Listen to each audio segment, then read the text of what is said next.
My name is Adelaide Richard. I am 29 years old and I work as a chief systems architect. Or at least I did until an hour ago. You are dead to us. Leave your keys and get out. My mother, Victoria, hissed those words across the antique dining table.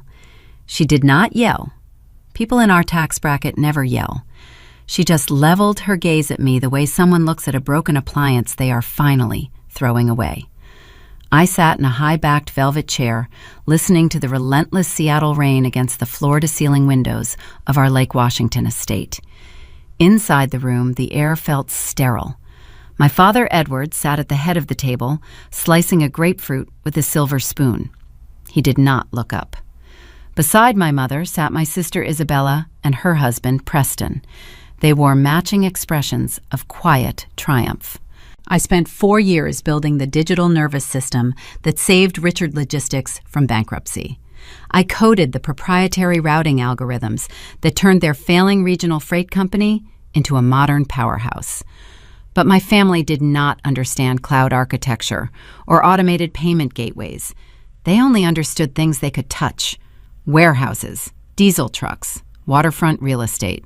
To them, I was just the girl who fixed the Wi-Fi. So when Preston decided he wanted my salary and my title to give to his college roommate, they called a family meeting to cut me out. They wanted me gone, and they wanted the keys to the corporate car and the estate gates. I did not cry. I did not beg for my job. I reached into my pocket and set 3 small black cryptographic tokens on the table. They clinked against the polished wood. My family thought I was handing over access to a vehicle. They had no idea I had just handed them the biometric master administrative credentials to the entire corporate server. What I did next did not just stop their business. It erased their legacy. Before I explain how 3 little pieces of plastic brought a logistics empire to its knees, please tell me your age in the comments, and hit subscribe to Morning Revenge if you believe toxic families deserve exactly what they ask for. Now let me take you inside that dining room and show you how a trap is set. The smell of roasted espresso and expensive citrus hung heavy in the formal dining room. I had been summoned there at 8 in the morning on a Tuesday. The text from my mother simply said, to clear my schedule. When I walked through the double doors, I noticed the seating arrangement right away. Edward sat at the head, Victoria sat to his right, Isabella and Preston occupied the other side.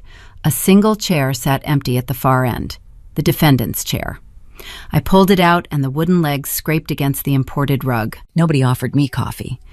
Isabella took a slow sip of her mimosa. Her manicured fingers tapped against the crystal flute.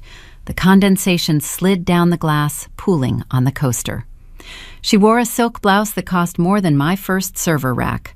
Just last month at the annual charity gala, she stood on a stage and took credit for a 40% increase in quarterly profit margins.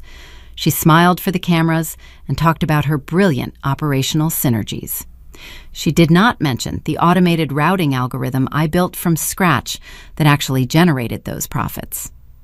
I sat at the IT help table that night drinking tap water and watching her accept the applause. Now she refused to even make eye contact with me.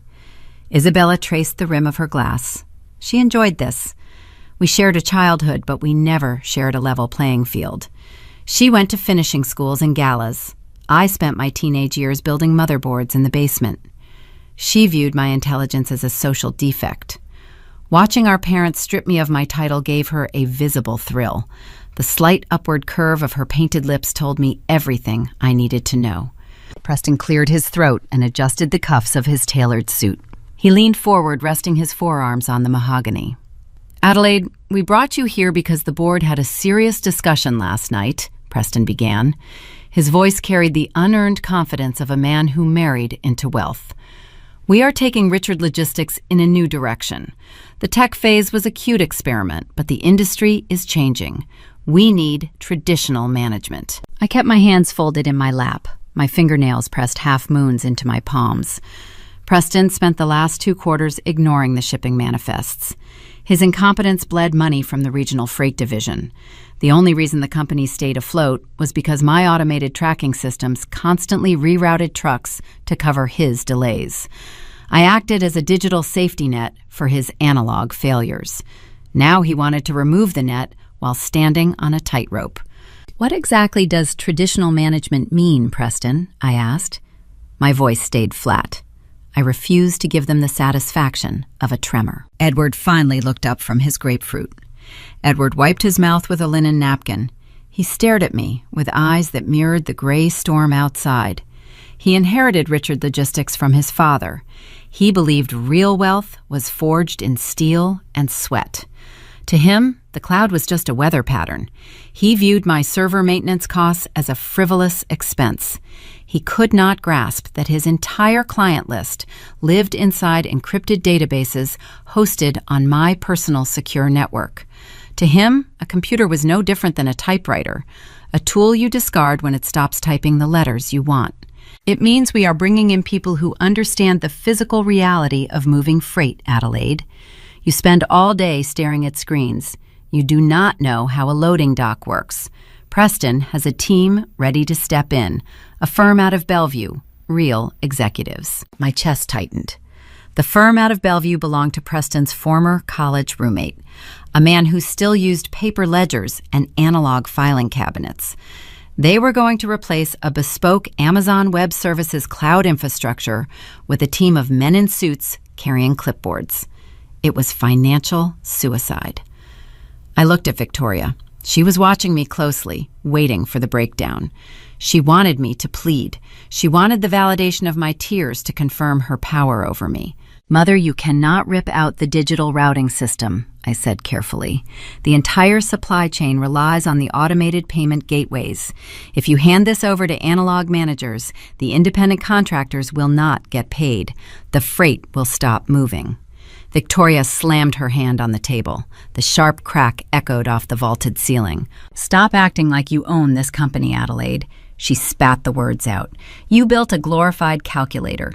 Do not insult our intelligence by pretending we cannot run our own business without your little computer projects. Preston is the executive vice president. You are a help desk attendant." The room went silent. The Seattle rain continued its steady rhythm against the glass. I looked around the table.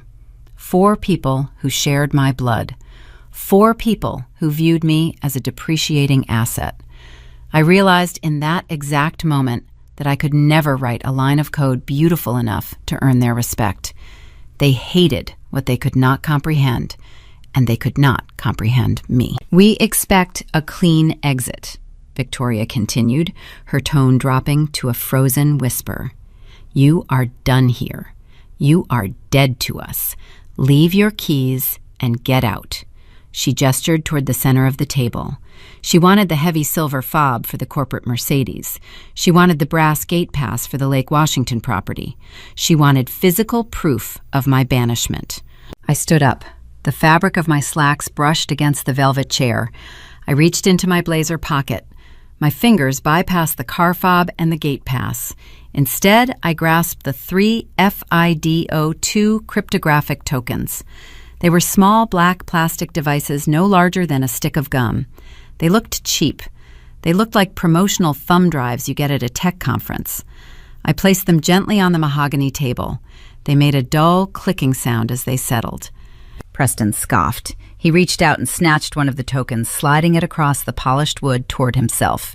He slipped it into his suit pocket. I watched him do it. He thought it was a basic memory stick. He planned to wipe the drive and use it to store his golf trip photos. He did not know the device required biometric authentication. He did not know it was encrypted with retinal security protocols only I could bypass. Most importantly, he did not know that taking the token away from my active workstation initiated an automatic security lockdown sequence. "Goodbye," I said. I turned around and walked out of the formal dining room. I walked down the grand hallway past the oil paintings of ancestors who built this empire on wagons and steamships. I pushed open the heavy front doors and stepped out into the freezing rain. The rain soaked through my blazer by the time I reached the driveway. The cold water felt grounding. It washed away the sterile, recycled air of the dining room. I looked back at the sprawling mansion. 3 stories of stone and glass bought and paid for by the routing efficiency I created. They were sitting in there right now, drinking their mimosas, congratulating themselves on trimming the fat. They felt powerful. I walked down the long driveway, leaving the corporate Mercedes parked in the garage. I unlocked my personal sedan and got into the driver's seat. The leather felt cold. I gripped the steering wheel and let out a long breath. The engine roared to life. As I drove through the wrought iron gates, I checked the digital clock on the dashboard. It was 8:30 in the morning. By my calculations, the localized defense protocols on the server would recognize an unverified administrative breach within a few hours. The system would begin to throttle access. By tomorrow morning, the barcodes would stop scanning. The routing manifests would refuse to load. The money would freeze. My family wanted my keys. I gave them exactly what they asked for. And the 12-hour countdown to their ruin had officially begun. The tires of my sedan hummed a low, steady rhythm against the wet asphalt as I navigated away from the Lake Washington estate. The heavy Seattle rain lashed against the windshield, blurring the iron gates in my rearview mirror. I turned the heater up, letting the warm air thaw the lingering chill of the formal dining room. I did not turn on the radio. The quiet interior of the car felt like a sanctuary after the suffocating air of my parents' house. I merged onto the interstate, heading toward the city. The gray expanse of the water stretched out on my right. My hands gripped the leather steering wheel. I expected to feel panic. I expected the familiar crushing weight of my mother's disapproval to sit heavy on my chest, the way it always did. Instead, a strange hollow calm settled over me. To understand why I felt calm, you have to understand the illusion my family lived inside. You have to understand Isabella. 4 months ago, Richard Logistics hosted its annual charity gala at a downtown hotel. The ballroom dripped with crystal chandeliers and smelled of expensive perfume and roasted filet. The guest list included every major freight contractor and wealthy socialite in the Pacific Northwest. I was there, but I was not seated at the main family table. I sat near the kitchen doors at a small round table draped in black linen, squeezed next to the audio-visual crew. My job that night was to ensure the wireless microphones did not drop static during the keynote address. Isabella gave that address. She walked onto the stage wearing a custom sapphire gown that caught the stage lights perfectly. She gripped the edges of the acrylic podium and smiled at the crowd. Behind her, a massive projection screen displayed a bar graph reaching toward the ceiling. The number on the screen glowed in bright green font. A 40% increase in quarterly profit margins. The ballroom erupted in applause. Edward and Victoria stood up from their front row seats, clapping until their hands turned red. They beamed with pride. Isabella leaned into the microphone and spoke about her brilliant new operational synergies. She used buzzwords like paradigm shift and dynamic resource allocation. She told a room full of investors that her sharp eye for routing inefficiencies had single-handedly saved the company millions of dollars in wasted diesel fuel. She lied without breaking a sweat. The 40% margin increase had nothing to do with Isabella's management skills. It was the direct result of a proprietary automated routing algorithm I built from scratch in my apartment. I spent 2 years drinking black coffee at 3 in the morning, writing 500,000 lines of code. I designed a predictive matrix that tracked live weather patterns, regional traffic gridlock, and fluctuating fuel prices.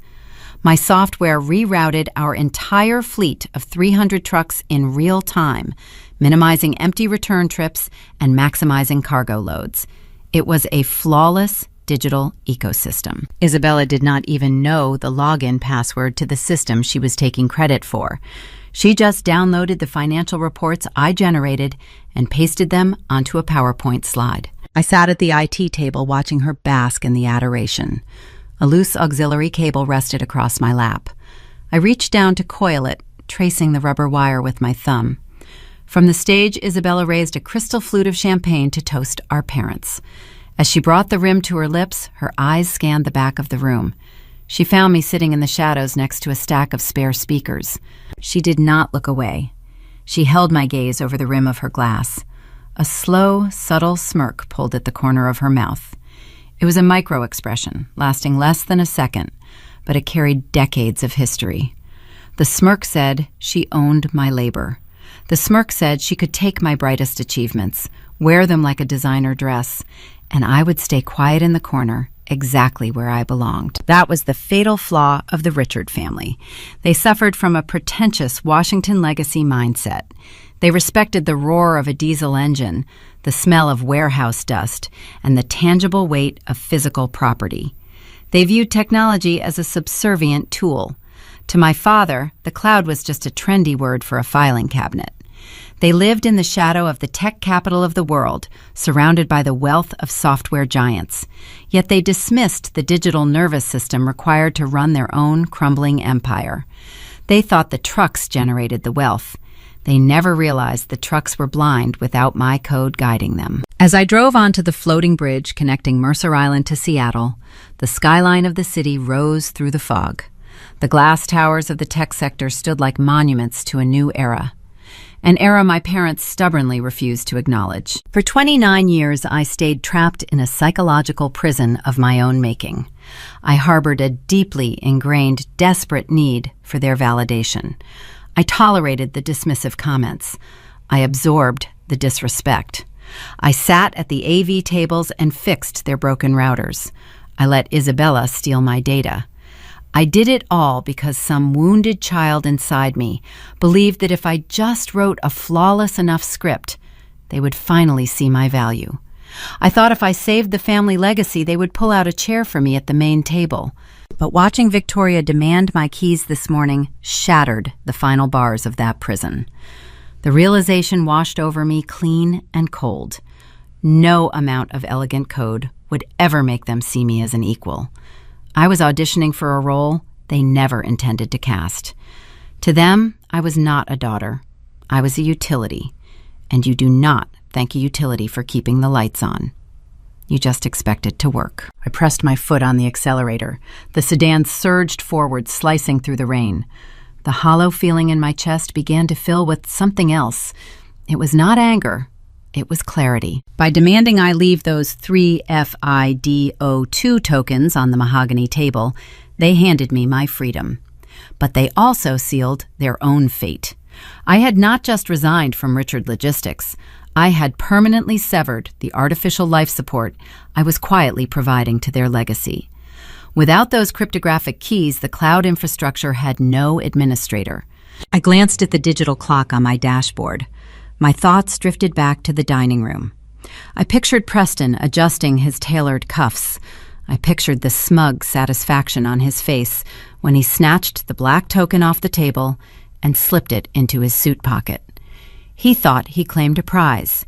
He thought he held a simple flash drive he could plug into his laptop to delete my email account and erase my presence from the company. He was going to drive to the corporate office, sit in his leather chair, and plug that token into a standard USB port. He was going to try to assert his dominance over a system he could not even begin to comprehend.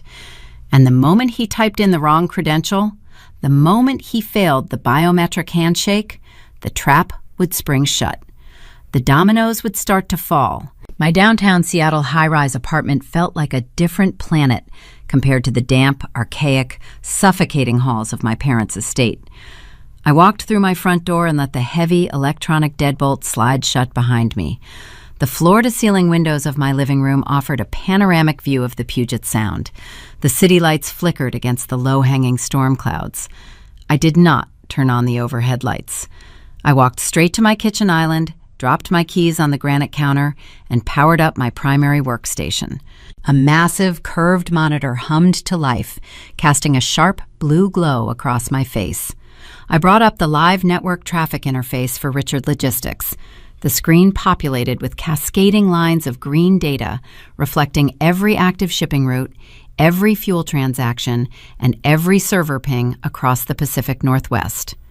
I poured myself a glass of cold water and leaned against the counter, watching the digital heartbeat of a company that no longer employed me. I knew it would not take long for the first alarm to trip.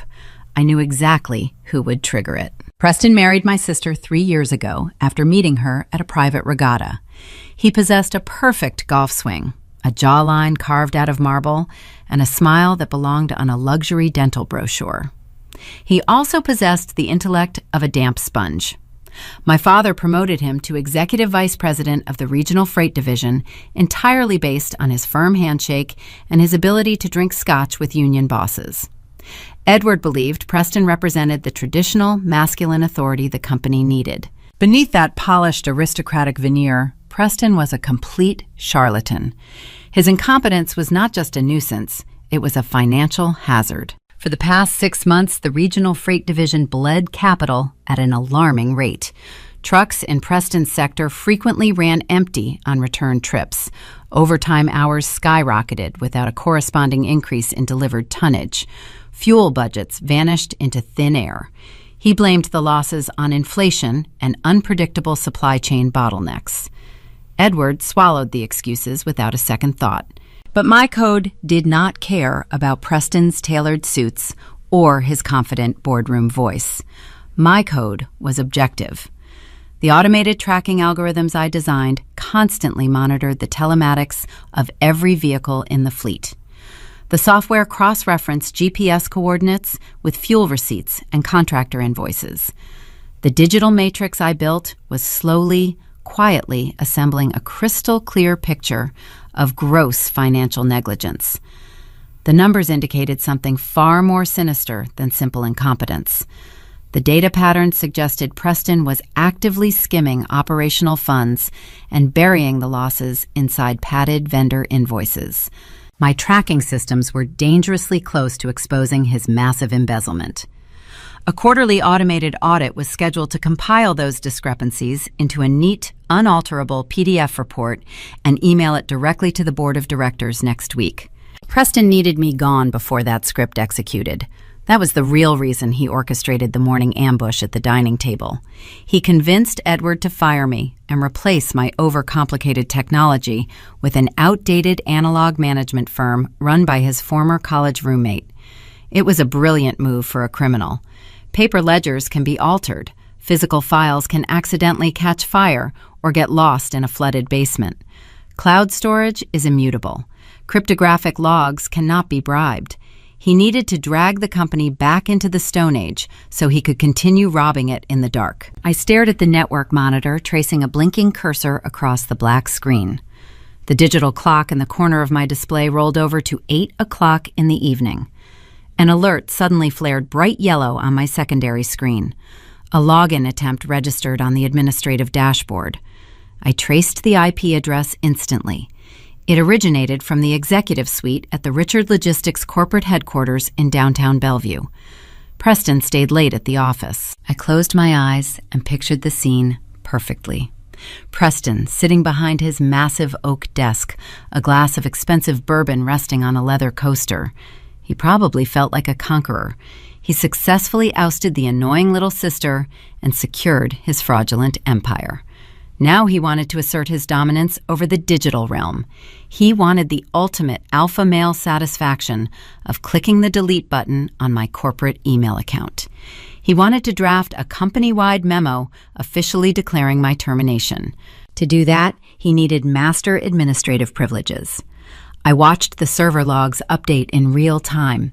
The terminal on his desk prompted him for a hardware security key. Earlier that morning at the mahogany dining table, Preston pocketed one of the 3 FIDO2 tokens I left behind. He grabbed it with a self-satisfied smirk, thinking he scored a high-tech flash drive. He assumed it was a standard high-capacity memory stick. He probably intended to plug it in, wipe my data clean, and use the storage space for the high-resolution drone video he captured during his recent golf trip to Pebble Beach. He had absolutely no idea what he was holding. A FIDO2 token is not a storage device. It is a cryptographic hardware authenticator. It does not hold files. It holds a military-grade encryption key that requires a physical and biological handshake to unlock.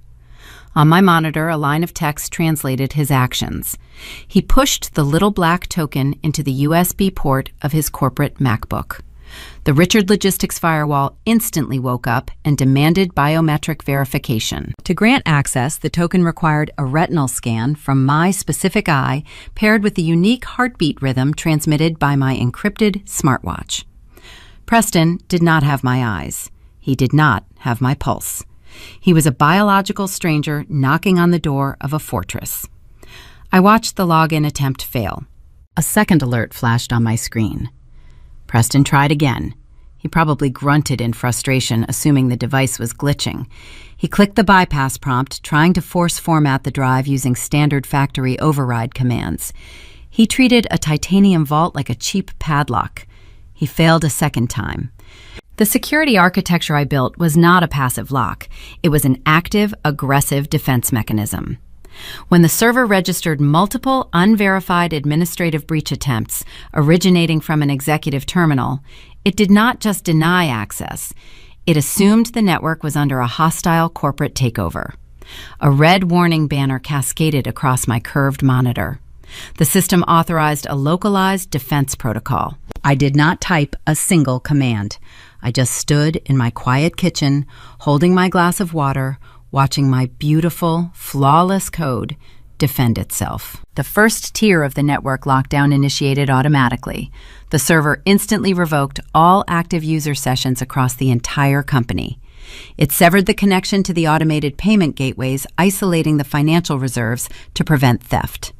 It scrambled the routing manifests for the upcoming morning shift, wrapping the data in a layer of unbreakable encryption.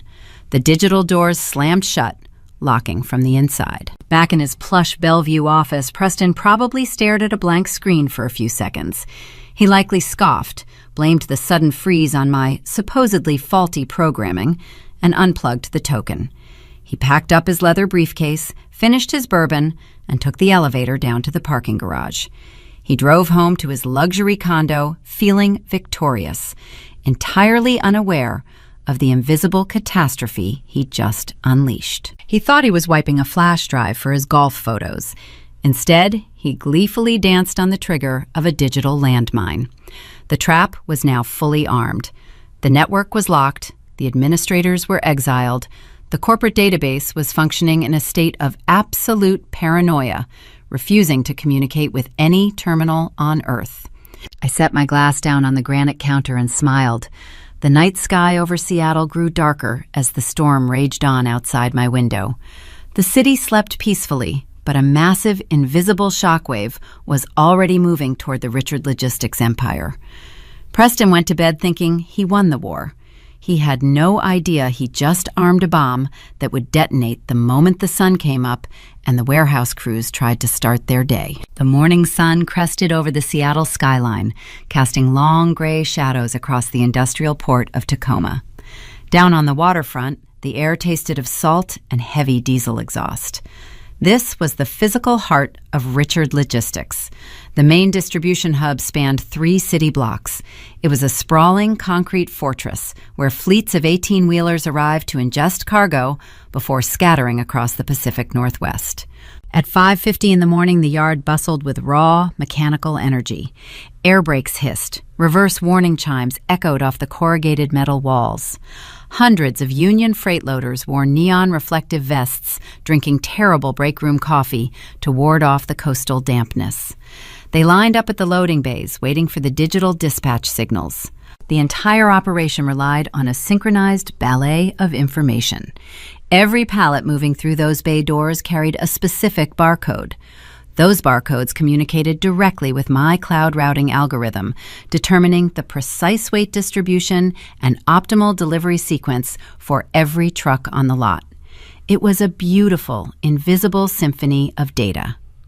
At exactly 6 o'clock, the first shift officially began. A veteran dock manager named Greg stood at the central podium. He held a ruggedized tablet encased in thick black rubber. Greg was a man who spent 30 years on the docks. He remembered the days of carbon copy manifests and shouting orders over the roar of engines. He initially hated my digital system when I installed it, but within a month he realized my tablet saved him 3 hours of paperwork a day. He learned to trust the glowing screen. Greg tapped the login icon to generate the morning routing queue. The screen flickered. Instead of the familiar green grid displaying bay assignments, the display snapped to a blinding white. A stark red banner materialized across the center of the glass. Error 403. Forbidden access. Greg frowned. He wiped a grease-stained thumb across his uniform trousers and tapped the screen again. The red banner remained. Down the line of 50 loading bays, a simultaneous chorus of frustrated groans rose above the engine noise. Every single handheld scanner in the facility flashed the exact same warning. Greg felt a sudden spike of adrenaline. He fumbled with his travel mug. Hot, dark roast coffee splashed over the rim, soaking the useless wooden clipboard resting on his podium. He ignored the burning liquid seeping into his sleeve. He hammered a thick finger against the hard reboot button on the side of the frozen tablet. The device powered down and booted back up. The Richard Logistics corporate logo appeared for a fraction of a second before the screen violently snapped back to the red error code. The digital doors were locked tight. Out in the massive yard, 70 diesel trucks sat parked in a neat row. Their engines idled, sending thick plumes of white exhaust into the morning fog. Without the routing manifests, the loaders did not know which cargo belonged on which trailer. Without the loading sequence, the drivers did not know their destinations. Hundreds of union workers stood around with their hands shoved in their pockets, staring blankly at dead screens. Every minute those engines idled, the company burned hundreds of dollars in fuel. The financial hemorrhage had officially begun. 40 miles north, the Lake Washington estate sat wrapped in a serene quiet. Inside the temperature-controlled formal dining room, Edward Richard enjoyed his morning routine. He wore a plush monogrammed robe. A classical symphony played softly from hidden ceiling speakers. He sat alone at the mahogany table, slicing his morning grapefruit with a serrated silver spoon. He chewed slowly, savoring the tart citrus, completely insulated from the industrial chaos unfolding in Tacoma. His cell phone buzzed against the polished wood. Edward wiped his mouth with a linen napkin and checked the caller ID. Seeing the dock manager's name, he let out a short, annoyed sigh. Edward viewed early morning phone calls as a breach of etiquette.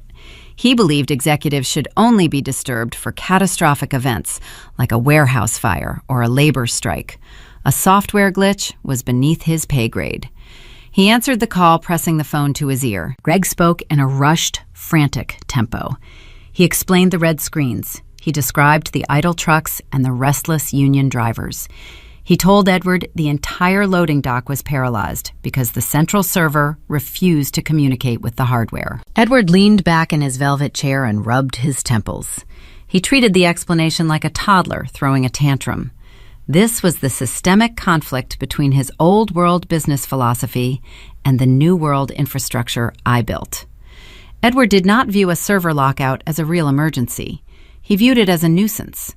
To a man who built his wealth on physical assets, a computer problem was just a fancy version of a broken pencil. You just find another way to write. "Calm down, Greg," Edward said, his voice dripping with condescension.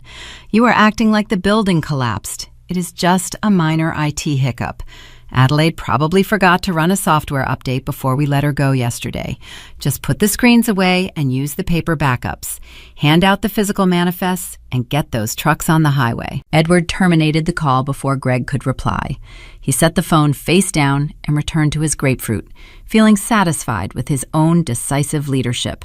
He solved the problem with common sense. But Edward did not understand that common sense could not fix a cryptographic lockout. More importantly, he did not realize his order was physically impossible to execute. There were no paper backups. 3 years ago, Richard Logistics hovered on the brink of bankruptcy. The company was drowning in administrative overhead. The regional offices employed dozens of clerks whose only job was to manually file routing slips and cross-reference handwritten delivery receipts. The analog method was slow, inaccurate, and incredibly expensive. When I took over the system's architecture, I did not just install new computers. I performed a total corporate amputation. I digitized the entire operation. I scanned millions of physical records into the secure cloud server. Once the data was safely encrypted, I hired a professional document destruction service. For 2 weeks, industrial shredding trucks parked behind the corporate headquarters. They pulverized every single analog ledger, every filing cabinet, and every paper manifest the company owned. I turned a room full of rotting paper into a sleek, empty space.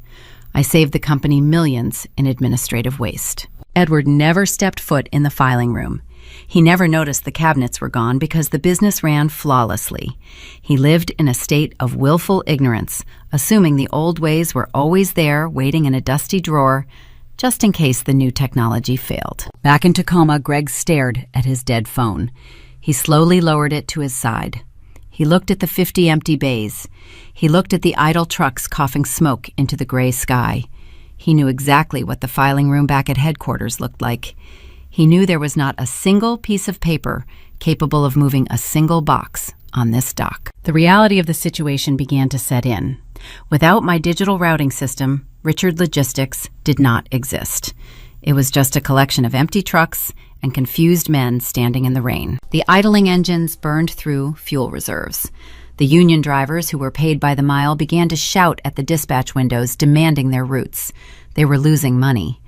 The warehouse loaders who were paid by the hour leaned against the concrete walls, enjoying the paid break.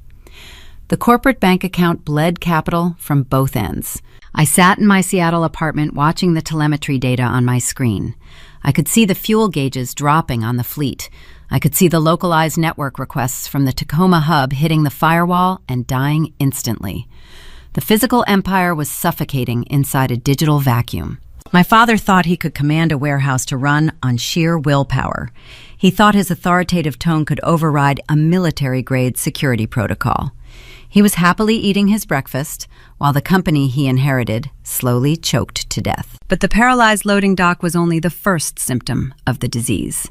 The idle trucks were bleeding cash, but the real fatal blow was waiting just a few hours ahead. Because while Edward told his manager to simply use paper backups, he completely forgot about the independent contractors. The owner-operators who hauled our heavy freight did not care about routing slips or broken screens. They only cared about the automated payment gateway that released their daily escrow funds. And that payment gateway was currently sealed behind the exact same cryptographic wall that just locked the warehouse doors. The financial fuse was burning fast, and the explosion was right around the corner. By 9 a.m, the localized malfunction at the Tacoma loading docks morphed into a catastrophic financial crisis. The lifeblood of any freight empire is not diesel fuel or warehouse space. It is cash flow. Richard Logistics relied heavily on independent owner-operators to haul the heaviest loads across the state lines. These drivers were not union employees on a fixed salary. They were private contractors who operated on razor-thin margins.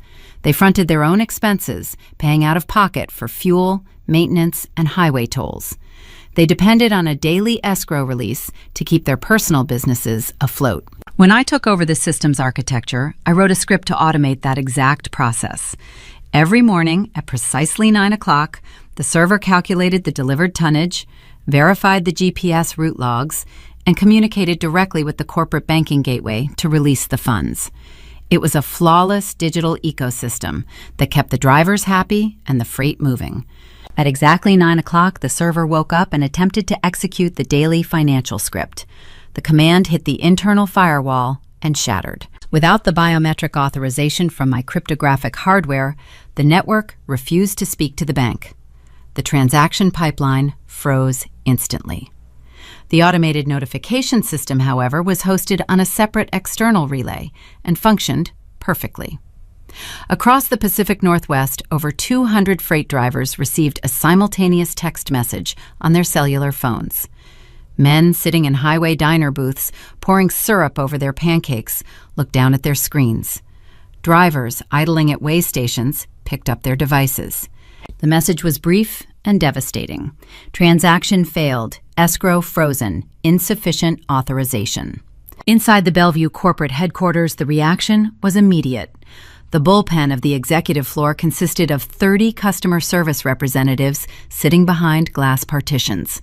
At 5 minutes past 9, every single phone line on the floor lit up in a synchronized wave of flashing red lights. The ringing created a deafening, chaotic symphony. Furious contractors demanded to know why their bank accounts were empty.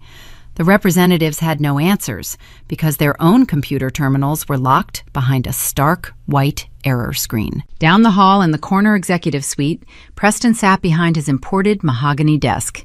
He wore a crisp, tailored suit, feeling the mounting panic seep through the walls of his soundproof glass door. He stared at his laptop screen. He wiped a thin layer of sweat from his forehead. Preston did not understand software. He understood intimidation. He believed every problem could be solved by speaking loudly or applying physical pressure. He looked around his pristine office, searching for a tangible enemy to fight. His eyes landed on a small black router sitting on a mahogany credenza near the window.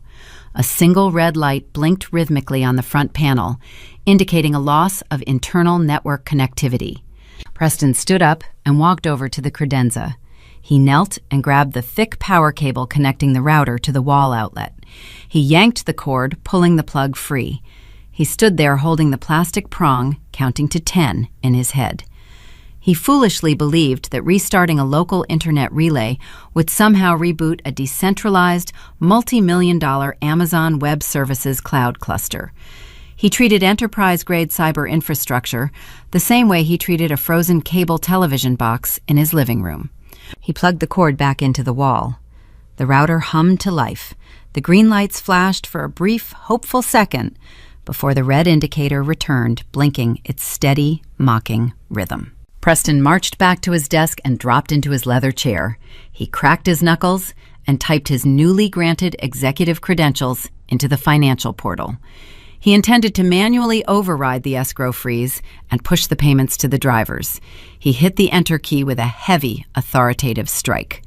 The screen snapped to a pure, unyielding black. There were no loading bars. There were no helpful error messages.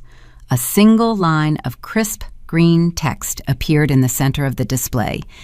It did not ask for a password. It demanded a cryptographic hardware handshake. It waited for a biometric token that was currently sitting on the granite counter of my Seattle apartment. The digital wealth of Richard Logistics was sealed behind a wall of military-grade encryption. Preston stared at the blinking cursor. For the first time in his privileged life, he faced an obstacle he could not charm, bribe, or bully into submission. He could yell at the screen all day, but the code would never flinch. The computer did not care about his tailored suit or his executive title. It only cared about the mathematical absolute of the encryption key. The heavy glass door to the office swung open. Isabella strode in wearing a cream-colored cashmere sweater. She held a steaming iced latte in one hand and her cellular phone in the other. Her face twisted into a mask of deep irritation. She closed the door behind her, shutting out the chaotic noise of the ringing phones in the bullpen. "Why is it so loud out there, Preston?" she asked, her voice carrying the sharp edge of a woman whose morning routine had been interrupted. "The receptionists are panicking. My friends at the country club are texting me rumors that our drivers are threatening to strike.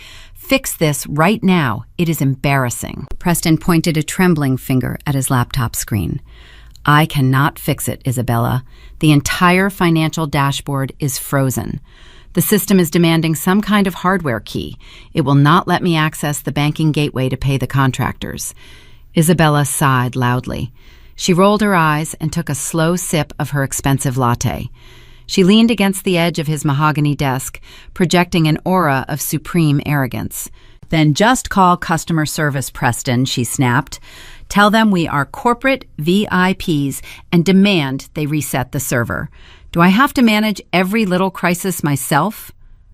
Her demand hung in the sterile air of the office, exposing a profound, tragic ignorance. She viewed technology as a common utility, like running water or electricity. If the pipes burst, you call a plumber. If the lights go out, you call the power company. She did not comprehend the reality of the bespoke digital estate I designed. There was no toll-free number to call. There was no outsourced help desk sitting in a foreign call center. I was the developer. I was the customer service department. I was the sole architect and the landlord of the virtual property they currently occupied. And yesterday morning, they looked the landlord in the eye and demanded she leave the premises. Preston rubbed his face with both hands. His polished veneer began to crack. revealing the terrified imposter underneath. Who do I call? Isabella. Adelaide built this entire framework from scratch. She is the only one who knows the architecture. Then call Adelaide, Isabella commanded, treating my name like a dirty word. Offer her a consulting fee. Throw a few $1,000s at her and tell her to unlock the screens. She's probably sitting in her apartment waiting for us to beg. They still thought money could buy compliance. They still believed their financial leverage could bend reality to their will. They assumed I was throwing a childish tantrum over losing my job. They did not realize this was not a temporary outage. This was a permanent eviction. I watched the server telemetry from my apartment, smiling at the relentless stream of failed login attempts bouncing off the firewall. The Legacy family was drowning in their own hubris. But the real danger was not the angry freight drivers or the locked monitors. The true disaster was hiding in the legal structure of the code itself. Because my parents and my sister never bothered to read the fine print of the digital empire they claimed to own, they were about to discover that the software they relied on did not belong to Richard Logistics at all, and the ghost of a man they thought they buried long ago was about to hand them a binding contract that would tear their remaining physical assets to shreds. The digital assault on my firewall ceased shortly after 9:30 in the morning. Preston finally abandoned his futile attempts to breach the administrative portal. I stood in my kitchen, watching the error log slow to a trickle. The Bellevue headquarters was likely spiraling into total chaos right now. Isabella wanted Preston to throw money at the problem. She assumed a consulting fee could magically unlock the screens and restore their precious supply chain. They still viewed this catastrophe as a technical glitch. They fundamentally misunderstood the nature of the trap. The physical servers sitting in their downtown server room belonged to Richard Logistics, but the invisible architecture making those servers valuable did not. To understand the depth of their peril, you have to understand the ghost who helped me build the maze. My grandfather, Silas Richard, founded the original trucking enterprise 40 years ago. He started with a single second-hand flatbed truck and a notebook kept in his breast pocket. Silas was a man carved from rougher stone than his son Edward. He smelled of peppermint and motor oil. While my father obsessed over country club memberships and luxury cars, my grandfather obsessed over efficiency. He spent his final years watching Edward and Victoria transform his gritty, hard-fought legacy into a pretentious, aristocratic vanity project. Silas recognized my talent early. When I was 19, I built a rudimentary predictive algorithm to track fuel consumption across his oldest fleet. He did not dismiss my work as a cute computer project. He studied the raw data. He saw the undeniable future of the industry, shifting from asphalt to the cloud. He also saw the fatal arrogance rotting his own son's judgment. 5 years ago, during a torrential Seattle downpour, Silas invited me to a small roadside diner off Interstate 5. It was a place with cracked red vinyl booths and coffee that tasted like burnt copper. He sat across from me, wearing a faded flannel shirt. His hands were weathered, displaying the permanent scars of a man who actually built things. He pushed a thick manila folder across the sticky laminate table. "Open it, Addie," Silas instructed. His voice carried a raspy, urgent weight. Inside the folder, I found a stack of unexecuted incorporation documents and a meticulously drafted software licensing agreement. The paperwork established an independent limited liability company called Sentinel Digital Infrastructure. My name was listed as the sole proprietor. "Your father respects steel and your mother respects zip codes," Silas told me, leaning over his steaming mug. "They will never understand the invisible world you are building. They will use your genius to enrich themselves, and the moment you become inconvenient, they will discard you. You cannot change their nature, but you can armor yourself against it." He tapped a heavy finger against the licensing agreement. "Do not give them your code, Addie," he whispered. "You incorporate Sentinel today. When you build this new routing system, you retain full ownership of the intellectual property. Richard Logistics will not employ your software. They will rent it from you. Protect yourself.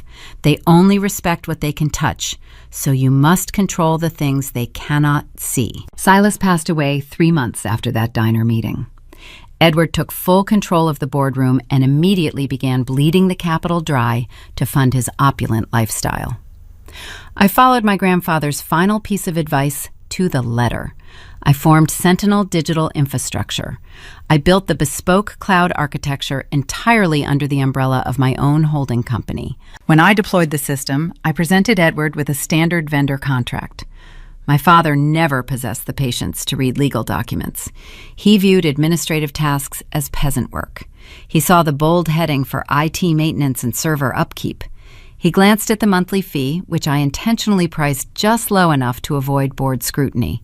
He signed the signature line with his expensive fountain pen without ever reading the intellectual property clauses hidden on page 4. That single signature transformed my relationship with the family business.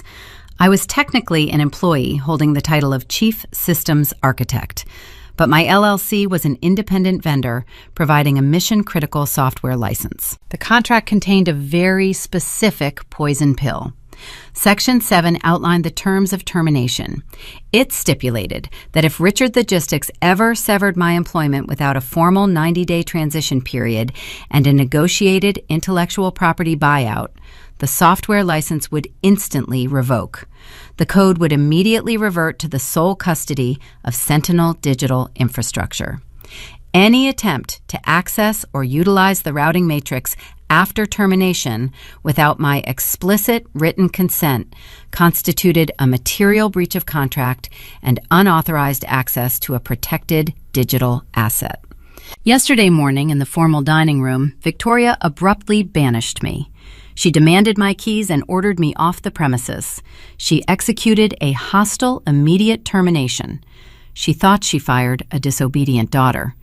In reality, she illegally breached a vendor contract with the sole critical infrastructure provider keeping her company alive.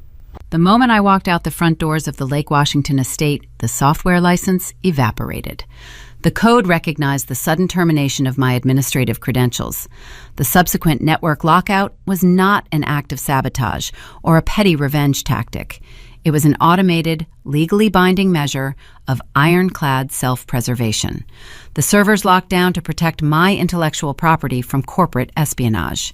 Preston plugging that FIDO2 token into his laptop was not just a foolish mistake. Under the statutes of American corporate law, it was a federal cybersecurity violation.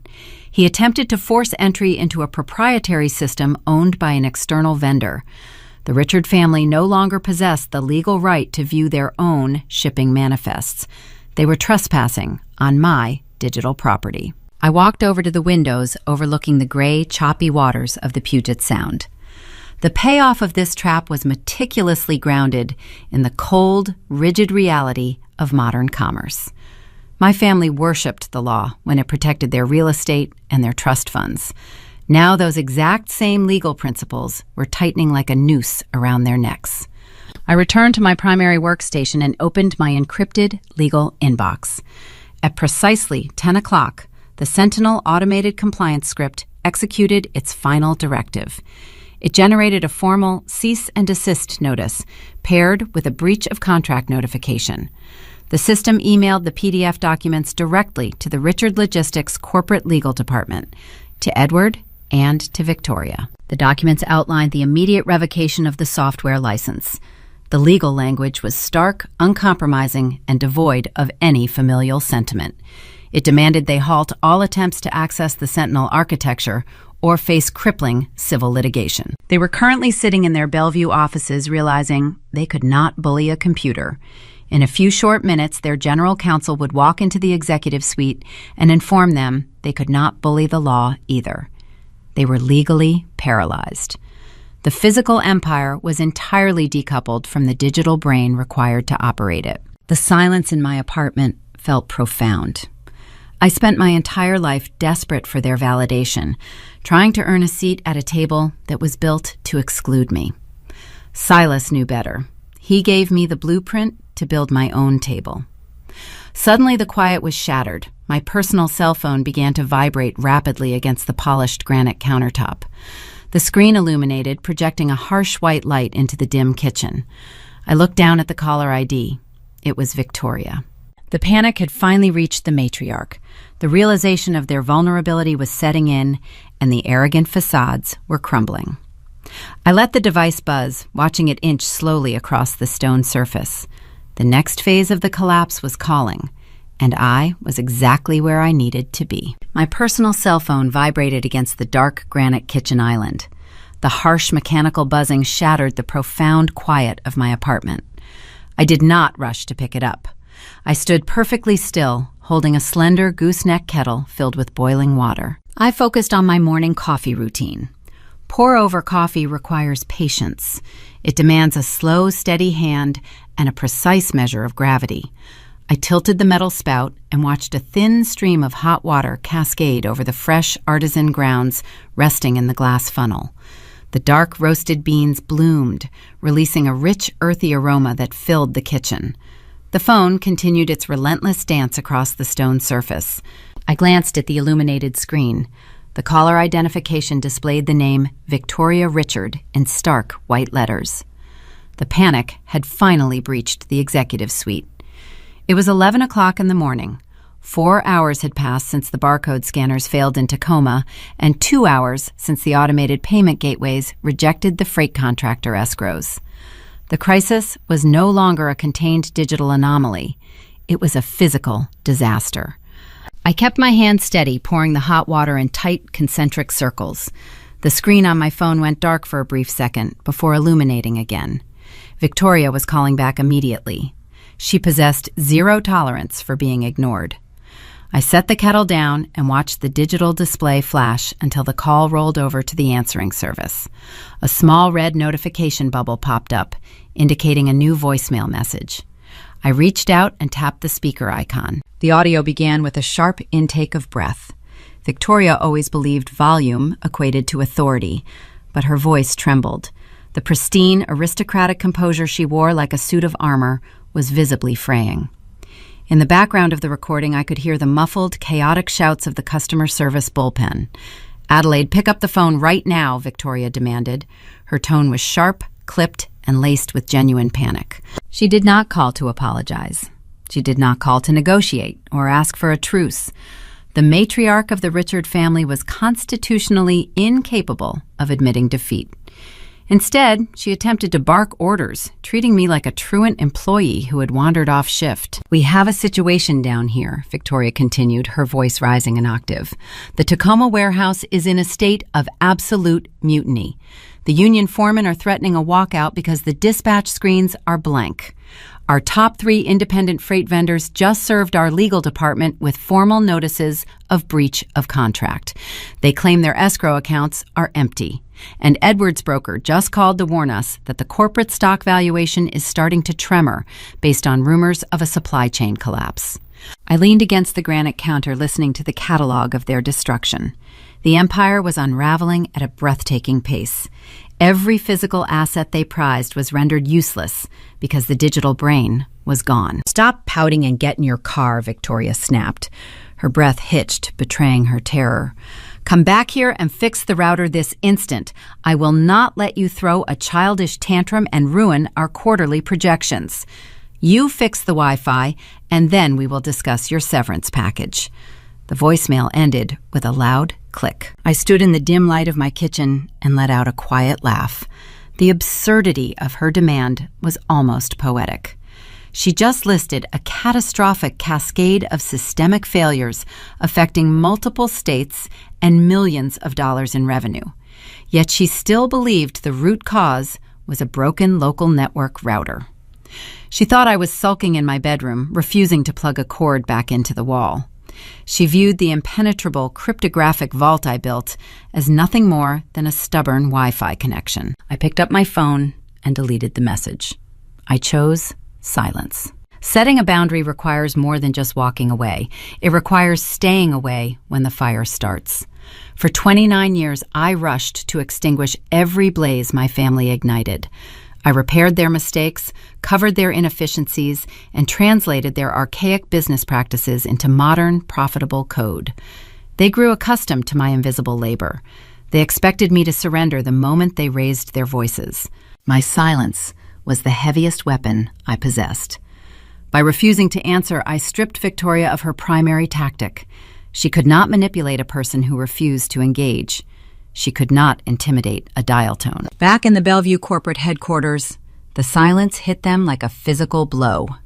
When Victoria realized I was not going to answer her calls, she did not experience a moment of humble reflection. She did not look at Edward and suggest they reevaluate their actions. Humility was a foreign currency in their social circles. Instead, my parents resorted to their default survival mechanism. They pivoted to their wealth. If they could not force their daughter to fix the problem, they would simply buy someone else who could. This established a new layer of conflict. Edward and Victoria possessed a desperate refusal to accept their own powerlessness. They lived in a world where money bypassed every obstacle. If a pipe broke, they hired the most expensive plumber. If a legal issue arose, they retained the most ruthless attorneys.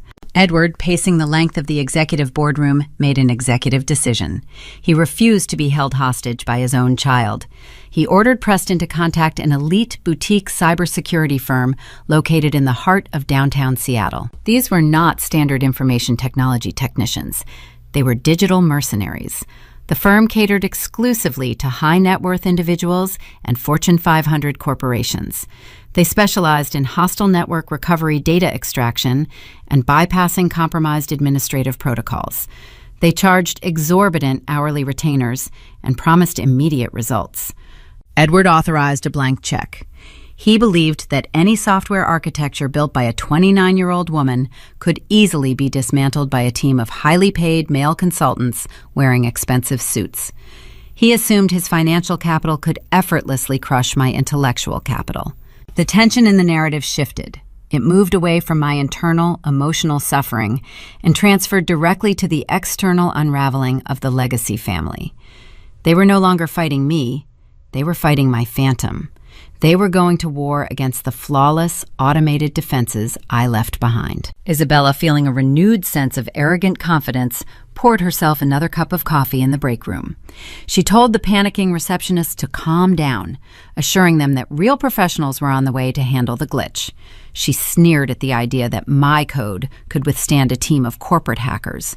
She anticipated a quick victory. They threw money at the impenetrable wall, assuming the bricks would simply dissolve. They did not understand that the security protocols protecting Sentinel digital infrastructure were not designed to repel casual intruders. They were designed to withstand coordinated, state-sponsored cyber attacks. I took a slow sip of my pour-over coffee. The brew was dark, bitter, and perfectly balanced. I walked back to my primary workstation and opened the active firewall monitoring dashboard. I knew the Seattle consultants would arrive in Bellevue within the hour. They would strut into the server room, plug their diagnostic laptops into the mainframe, and attempt to force their way through the front door. They were going to charge my father thousands of dollars to trigger the secondary defense mechanisms. The Richard family wanted to play a game of modern corporate warfare. They deployed their mercenary army, believing their vast wealth guaranteed a swift resolution. But they were marching blindly into a digital minefield, and I had a front row seat to watch them detonate every single charge. I opened a secure viewing window on my secondary monitor.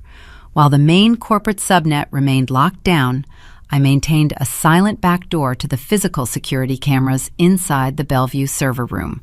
I installed those high-definition optical lenses 2 years ago to keep a watchful eye on the hardware racks. Now they offered a perfect vantage point to watch my family attempt a digital siege against my architecture. The video feed loaded in crisp color, transmitting the sterile white glow of the climate-controlled vault. 3 men stepped through the reinforced steel doors. They did not resemble the stereotypical basement hackers my father likely expected to arrive.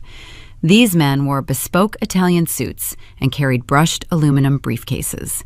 They represented an elite boutique cybersecurity firm based out of downtown Seattle. They catered exclusively to Fortune 500 clients and charged $1,000 an hour for their services. Edward hired digital mercenaries, assuming their expensive hourly rate guaranteed a swift and easy victory over his own daughter. The lead consultant was a tall man with slicked back hair and a sharp jawline. He unpacked his diagnostic equipment with practiced precision. He connected a sleek laptop directly into the primary mainframe port. I watched his fingers fly across his keyboard. On my end, the firewall telemetry lit up with warning flares. He deployed sophisticated penetration scripts, attempting to bypass the exterior defenses using brute force algorithms and expensive zero-day exploits. He treated my network like a standard corporate firewall meant to be bullied into submission. He severely underestimated the architecture. My encrypted vault absorbed his attacks without registering a single structural tremor. The code treated his million-dollar intrusion software like a mild nuisance. 20 minutes ticked by in agonizing silence. The lead consultant's initial swagger began to fracture. His typing slowed to a hesitant crawl. He ran a hand over his face, staring at the cascading lines of rejected commands on his display. He realized he was trying to pick a titanium lock with a plastic toothpick. The server room doors swung open again. Edward stormed into the camera frame. His face burned a deep, angry crimson. Victoria followed closely behind him, clutching her designer handbag against her chest like a shield. I unmuted the audio feed, listening to the cold acoustics of the room. Edward did not ask for a progress report. He demanded immediate results. "We are losing thousands of dollars every minute," Edward shouted, his voice echoing off the metal server racks. "Have you bypassed the lockout yet?" The lead consultant stood up, straightening his silk tie. He looked at Edward with a mixture of pity and intense frustration. "Sir, I have run every diagnostic in our toolkit," the consultant explained, keeping his tone steady. "The system is unbreachable without the authentic hardware tokens. And even if we possess those physical keys, the biometric authorization is intrinsically tied to your former architect's retinal patterns. We cannot fake a biological eye scan." Edward refused to accept the reality of the situation. He lived his entire life believing wealth conquered all barriers. He stepped closer to the consultant, pointing a trembling finger at the glass monitors. The high-definition camera caught a single drop of sweat rolling down the back of the tech expert's neck. The pressure of the room was becoming physical. "I am paying you a fortune," Edward bellowed. "Do your job. Just hack it like they do in the movies. Break the code and get my trucks moving." The consultant shook his head, letting out a tense breath. "You do not understand, Mr. Richard. This is not a Hollywood film. Attempting to force entry just triggered a secondary purge protocol." He rotated his laptop, allowing my father to see a blinding red warning banner. The system detected our penetration tools. To prevent intellectual property theft, it initiated an emergency isolation sequence. It just froze every corporate bank account tied to the routing infrastructure.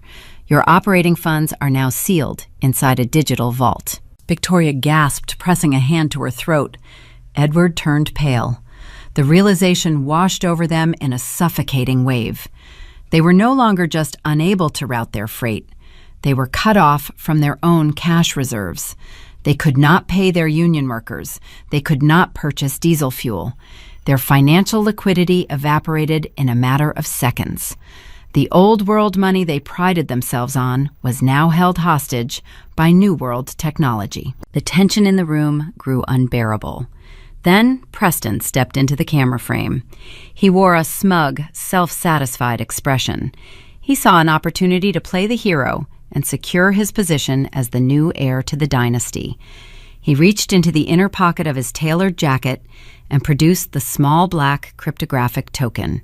He held it up under the fluorescent lights, displaying it like a hard-won trophy. "I have the key," Preston announced, his voice dripping with unearned confidence. I grabbed it off the dining table before she left. She thought she was being clever, but she surrendered her access. "Just plug this in and turn the money back on." The consultant looked skeptical.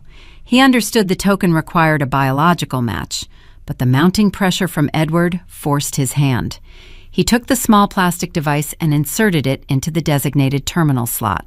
The system woke up instantly. A prompt appeared on the main interface requesting a retinal scan to pair with the hardware. Preston leaned forward, staring into the optical sensor mounted above the terminal. He assumed the machine would simply recognize his executive authority and grant access. He treated a military-grade biometric lock like a standard facial recognition feature on a consumer smartphone. The software scanned his eye. It processed the biological data, cross-referencing the iris pattern against my encrypted profile. The mathematical mismatch registered in a fraction of a second. The architecture identified an unauthorized biological signature paired with a stolen hardware key during an active intrusion attempt. The display flashed a brilliant, blinding white. Then, every monitor in the room dropped to pure, unrelenting black. A single line of crisp green text materialized across the dark glass. Unauthorized user detected. Master lock engaged. The low hum of the cooling fan spun down into silence. The blinking indicator lights on the hardware racks went dark. Preston's attempt to save the day became the exact catalyst that sealed the fate of the company. The secondary purge protocol escalated from a temporary freeze into a total corporate blackout. The servers dropped into a localized digital cage blocking all incoming and outgoing traffic permanently. The system essentially pulled its own plug to protect the data inside. On the video feed, Edward grabbed Preston by the lapels of his expensive suit, screaming into his face. The Golden Son-in-law just detonated the final bridge. The tech consultants packed their aluminum briefcases and walked toward the exit, abandoning the sinking ship. Their expensive hourly rate could not save a company that just locked itself inside a burning building. The technical failure evolved into a terminal crisis. Without communication, the physical world outside the server room was about to react. The retail clients, waiting for their scheduled shipments, would begin to realize Richard Logistics was no longer a functioning entity. The financial hemorrhage was about to attract the sharks, and the incoming legal nightmare would cost them far more than their pride. 2 o'clock in the afternoon arrived and brought with it a suffocating atmosphere of doom. I sat at the granite island in my Seattle apartment, watching the destruction unfold in high definition. Alongside the server room camera, I maintained a secure administrative optical feed located directly inside the Bellevue Executive Suite. I installed it years ago to monitor physical access to the primary financial terminals. Now it functioned as a silent window into the collapse of a dynasty. The digital blackout across the corporate network remained absolute. The computer screens in the office sat dark and useless. The normally bustling customer service bullpen outside the glass doors had gone deathly quiet. The representatives simply gave up and went home, leaving the phones to ring endlessly into empty voicemails. Inside the suite, the only sound came from a beige plastic relic sitting on a mahogany credenza in the corner. It was an archaic analog fax machine. Because it operated on a traditional copper telephone line rather than the encrypted broadband network, it bypassed the digital lockdown entirely. It survived the purge. It became the sole remaining conduit between Richard Logistics and the outside world. And it was currently delivering a relentless mechanical chime. Every ring announced another incoming transmission. The machine hummed and clicked, spitting out sheets of curling thermal paper onto the pristine carpet. To comprehend the severity of that growing pile of paper, one must understand the ruthless nature of modern commerce. Major retail clients do not tolerate delays. Supermarket chains and big box stores operate on a strict logistical framework known as just-in-time delivery. They do not hold massive inventories in their back rooms. They rely on regional freight carriers to replenish their shelves precisely when the consumer demand peaks. If a truck misses a morning delivery window, produce rots on the loading docks. Store shelves remain bare, revenue plummets. Corporate purchasing buyers are cold, calculating professionals who care only about reliability and profit margins. When our 70 diesel trucks remained parked in Tacoma, the retail giants did not wait for an explanation. They did not care about internal network glitches or family disputes. They simply opened their service level agreements and enacted the penalty clauses. The fax machine delivered the consequences: notice of default, immediate contract termination, permanent severance of vendor relations. Edward stood motionless over the machine. His tailored suit looked disheveled. The knot of his silk tie hung loose around his collar. His silver hair, normally combed to perfection, looked frantic and unkempt. For his entire adult life, my father championed the tangible elements of business. He trusted ink and paper. He mocked the invisible digital ecosystem I built, calling it an unnecessary modern luxury. He believed true power resided in things he could touch. Now the analog world he worshipped was delivering his execution. He stared down at the mounting pile of thermal paper. He could hold the physical manifestation of his ruined legacy in his bare hands. The psychological tables flipped entirely. The patriarch who ruled through intimidation found himself utterly powerless. He could not yell at a contract termination. He could not fire a legal notice. He was being destroyed by invisible code he could not see, touch, or intimidate. He was bleeding to death inside a locked room he built himself. Every sheet of paper that drifted to the floor represented millions of dollars in future revenue vaporized into the ether. Across the room, Isabella sat perched on the edge of a leather sofa. The pristine facade she meticulously cultivated her entire life began to fracture. She held her cellular device in both hands, staring at the glowing screen with wide, terrified eyes. Isabella never cared about the operational mechanics of the family business. She viewed the logistics empire as a personal treasury designed to fund her opulent lifestyle and secure her position within the Seattle elite. Her identity relied entirely on the prestige of her last name. She attended charity galas wearing designer gowns, rubbing shoulders with venture capitalists and software billionaires. She projected an image of flawless, aristocratic superiority. But the high society ecosystem is small, insular, and incredibly vicious. Information moves faster than currency. I watched her thumbs hover over her touchscreen. Her device vibrated constantly. The alerts were not from concerned clients offering support. They were incoming messages from her country club associates. Wives of investment bankers and daughters of tech moguls were texting her. The rumors leaked. A paralyzed fleet of 70 idle trucks is impossible to hide from the public eye. Rival freight executives talk over expensive lunches. Warehouse foremen gossip at local taverns. The narrative spreading through the wealthy enclaves of Lake Washington painted a devastating picture. The word insolvency bounced from phone to phone. Isabella read a text message and gasped, pressing a trembling hand over her mouth. She realized her social currency was evaporating in real time. The friends who drank champagne with her yesterday were currently treating her like a financial pariah. The shame hit her with physical force. Her status was gone. She looked up at Preston, expecting him to provide a solution or offer some comforting lie. Preston was slumped in his chair, staring blankly at the dark monitor of his useless laptop. He had nothing left to offer.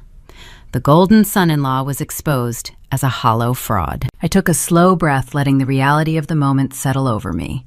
I spent my youth desperately trying to prove my worth to a family that demanded my subservience. I built them a flawless machine. They took the machine and demanded I hand over the controls to a man who could not even turn it on. They assumed my departure would be a minor inconvenience. They failed to comprehend the intrinsic value of the architect. By 2:30 in the afternoon, the pile of paper beneath the fax machine grew to a height of several inches. The company's stock price was undoubtedly in freefall. The board of directors would call an emergency meeting before the end of the business day, but it would not matter. The financial hemorrhage was fatal. Richard Logistics could perhaps survive a temporary work stoppage. They might even survive a minor fine from the State Transportation Authority. But they could never survive the simultaneous loss of their 3 largest retail contracts. The revenue stream dried up instantly. Without incoming capital, they could not service their massive corporate debt. The banks would inevitably initiate foreclosure protocols on the physical assets. The trucks, the warehouses, the pristine Lake Washington estate, all of it would be liquidated to satisfy the creditors. The invisible code they despised was currently dismantling their physical reality, brick by brick. Edward reached down and picked up a single sheet of thermal paper. His hands shook. He read the black text, and his shoulders slumped. The authoritative posture he carried for 30 years dissolved. He looked old. He looked entirely defeated. I shifted my gaze to the secondary monitor, tracking the internal server diagnostics. While the external network remained locked, preventing any outside communication, the localized backup systems began executing their default emergency protocols. This was a fail-safe mechanism I programmed years ago to ensure total financial transparency during a catastrophic outage. Without the primary routing algorithm actively smoothing over the daily operational inefficiencies, the raw, unedited financial data started to compile in the background. The encrypted numbers shifted, organizing themselves into a stark, unfiltered ledger. The automated audit was waking up early. The disaster was about to evolve from a corporate failure into a deeply personal betrayal. The fax machine delivered the external destruction, but the internal rot was preparing to reveal itself. The legacy family was turning on the outside world, but soon they would be forced to turn on each other. The raw data was about to print, and Isabella and Preston were directly in its path. The fax machine finally ceased its relentless chiming, running out of thermal paper and dropping into a silent, dormant state. A heavy, suffocating quiet settled over the Bellevue executive suite. I sat at the Granite Island in my Seattle apartment, watching the high-definition optical feed transmit the wreckage.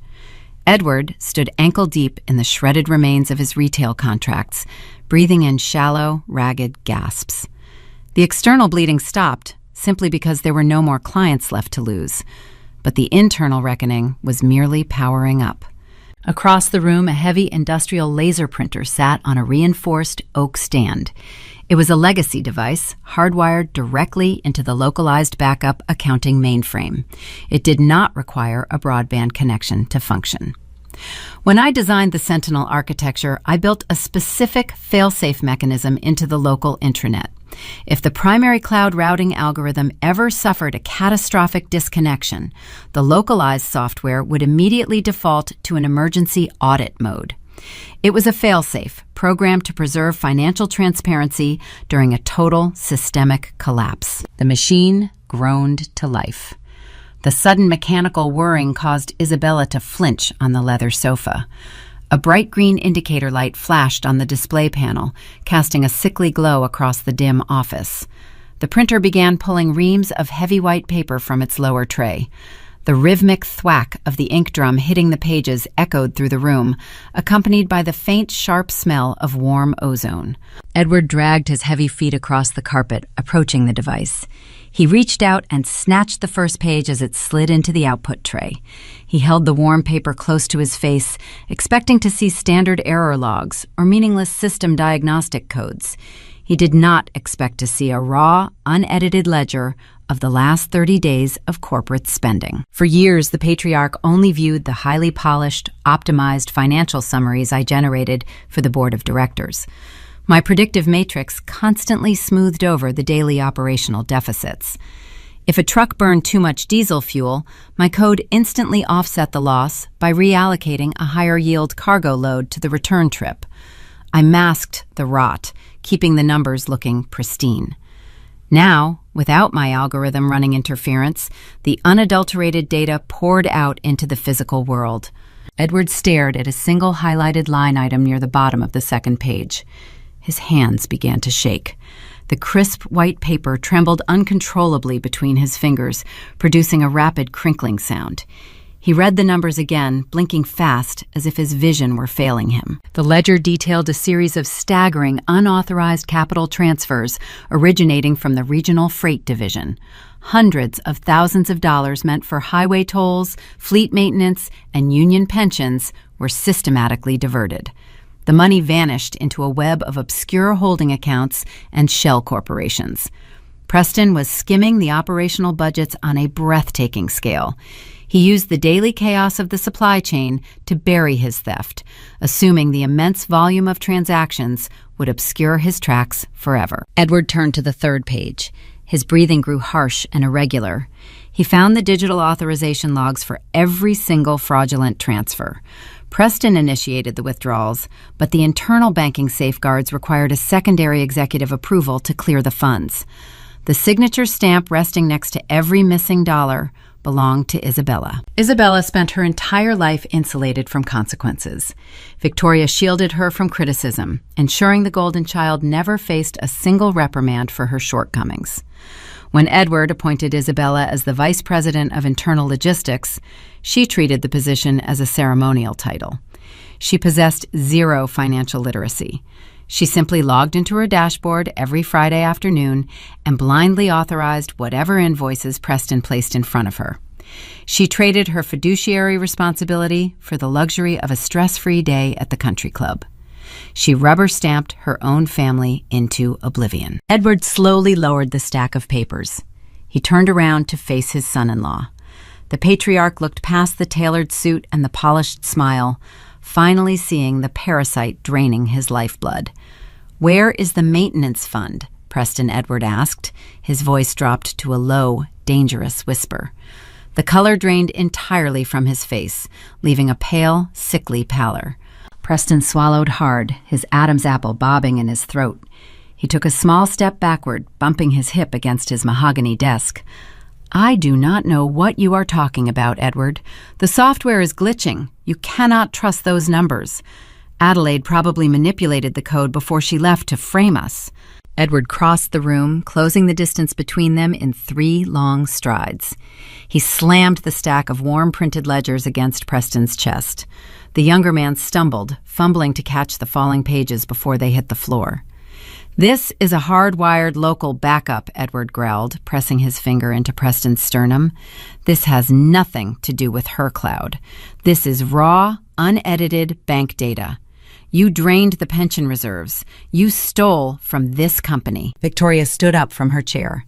The matriarch prided herself on projecting a flawless image of aristocratic perfection.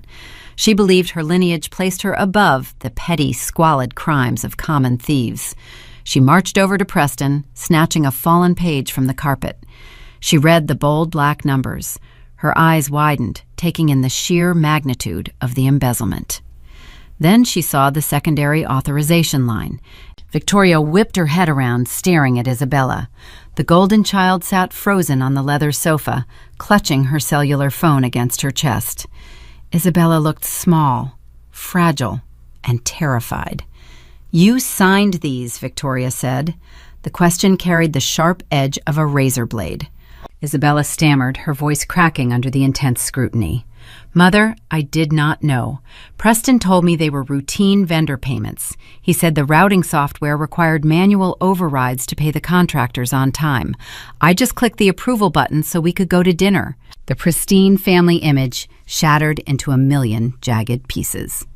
The illusion of the brilliant, sophisticated daughter vanished, leaving behind a foolish, gullible accomplice.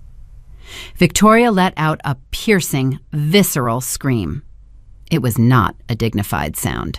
It was the raw, animalistic shriek of a woman watching her entire social construct collapse in real time. "You careless girl," Victoria shouted, throwing the crumpled paper at Isabella's face. "You signed away our fortune so you could drink wine at the club. You handed a common thief the keys to our vault." Isabella shrank back, tears spilling over her mascara and staining her cashmere sweater. The golden pedestal she stood on her entire life turned to dust beneath her feet. She always viewed me as the inferior sibling, the invisible help desk clerk relegated to the shadows of the basement. But this minor conflict resolved that illusion with brutal finality. I was not just the information technology support. I was the structural integrity of their entire universe. My flawless systems were the only thing hiding their deep-rooted corruption and breathtaking incompetence from themselves. I spent years maintaining a digital dam that kept the floodwaters of their own greed at bay.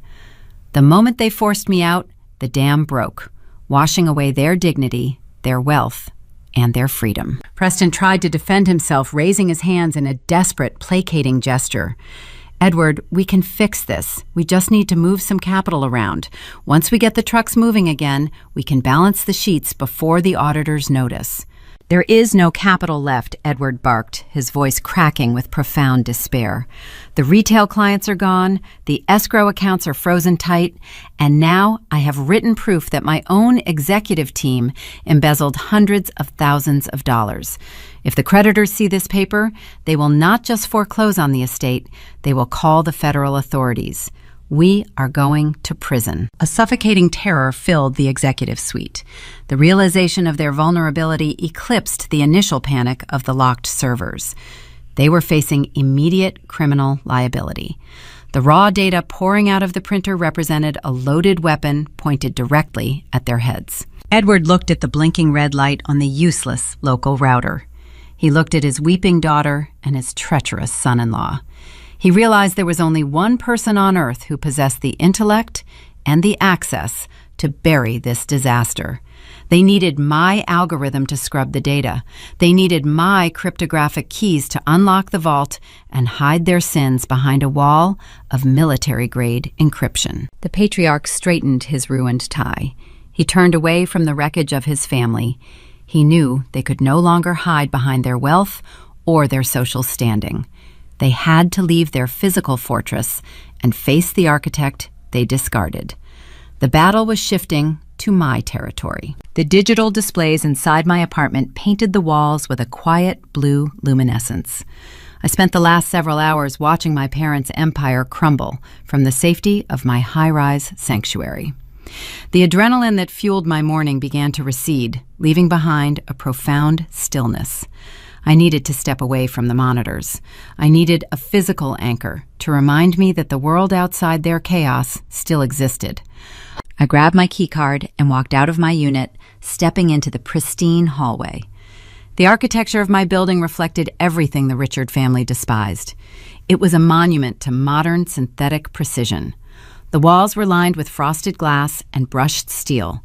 The air smelled faintly of eucalyptus and filtered oxygen. I pressed the call button for the elevator and waited. The polished metal doors slid open with a soft hydraulic hiss. I stepped inside, leaning against the mirrored back wall as the cabin descended toward the ground floor lobby. My intention was simple. I wanted to retrieve a package from the concierge desk and perhaps walk to the corner cafe for a fresh pastry.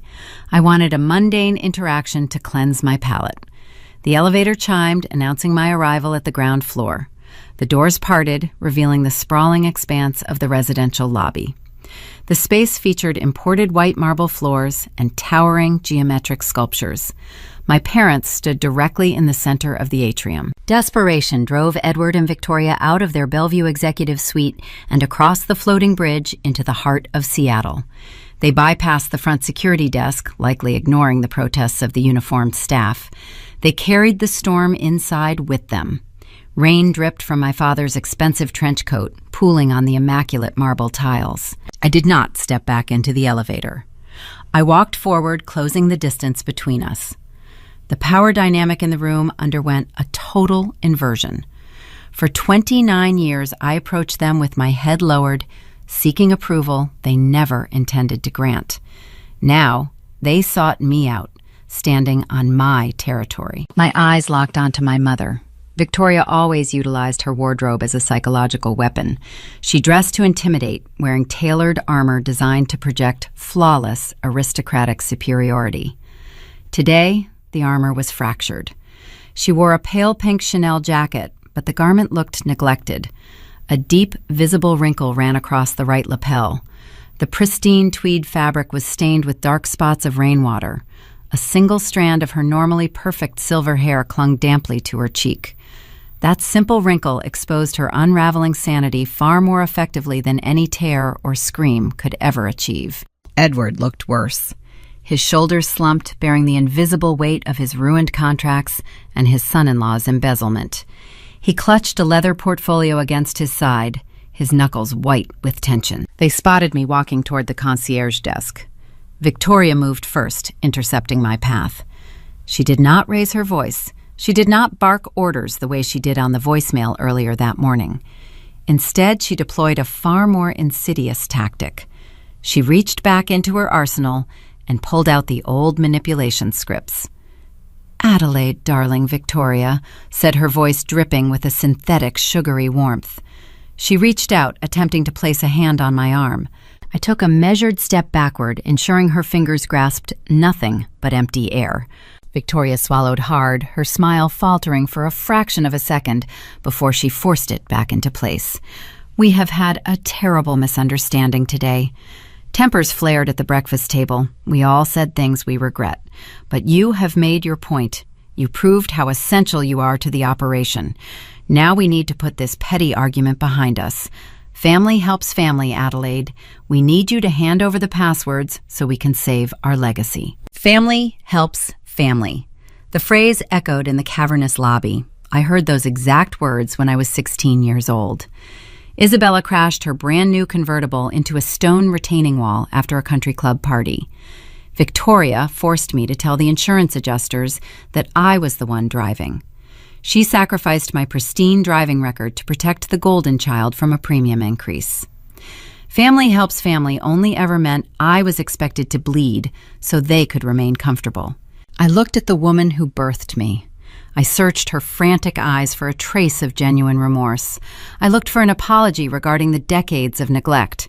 I looked for a sliver of regret for handing my position to an incompetent thief.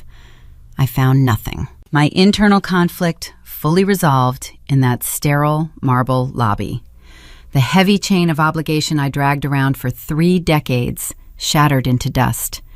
I finally saw them with absolute clarity. They were not sorry for discarding me. They felt zero guilt for stripping me of my title and demanding my keys. They were only sorry the machinery stopped working. They viewed me the exact same way they viewed a broken fuel pump on a diesel truck. They just wanted the mechanic to fix the engine so the vehicle could continue serving their needs.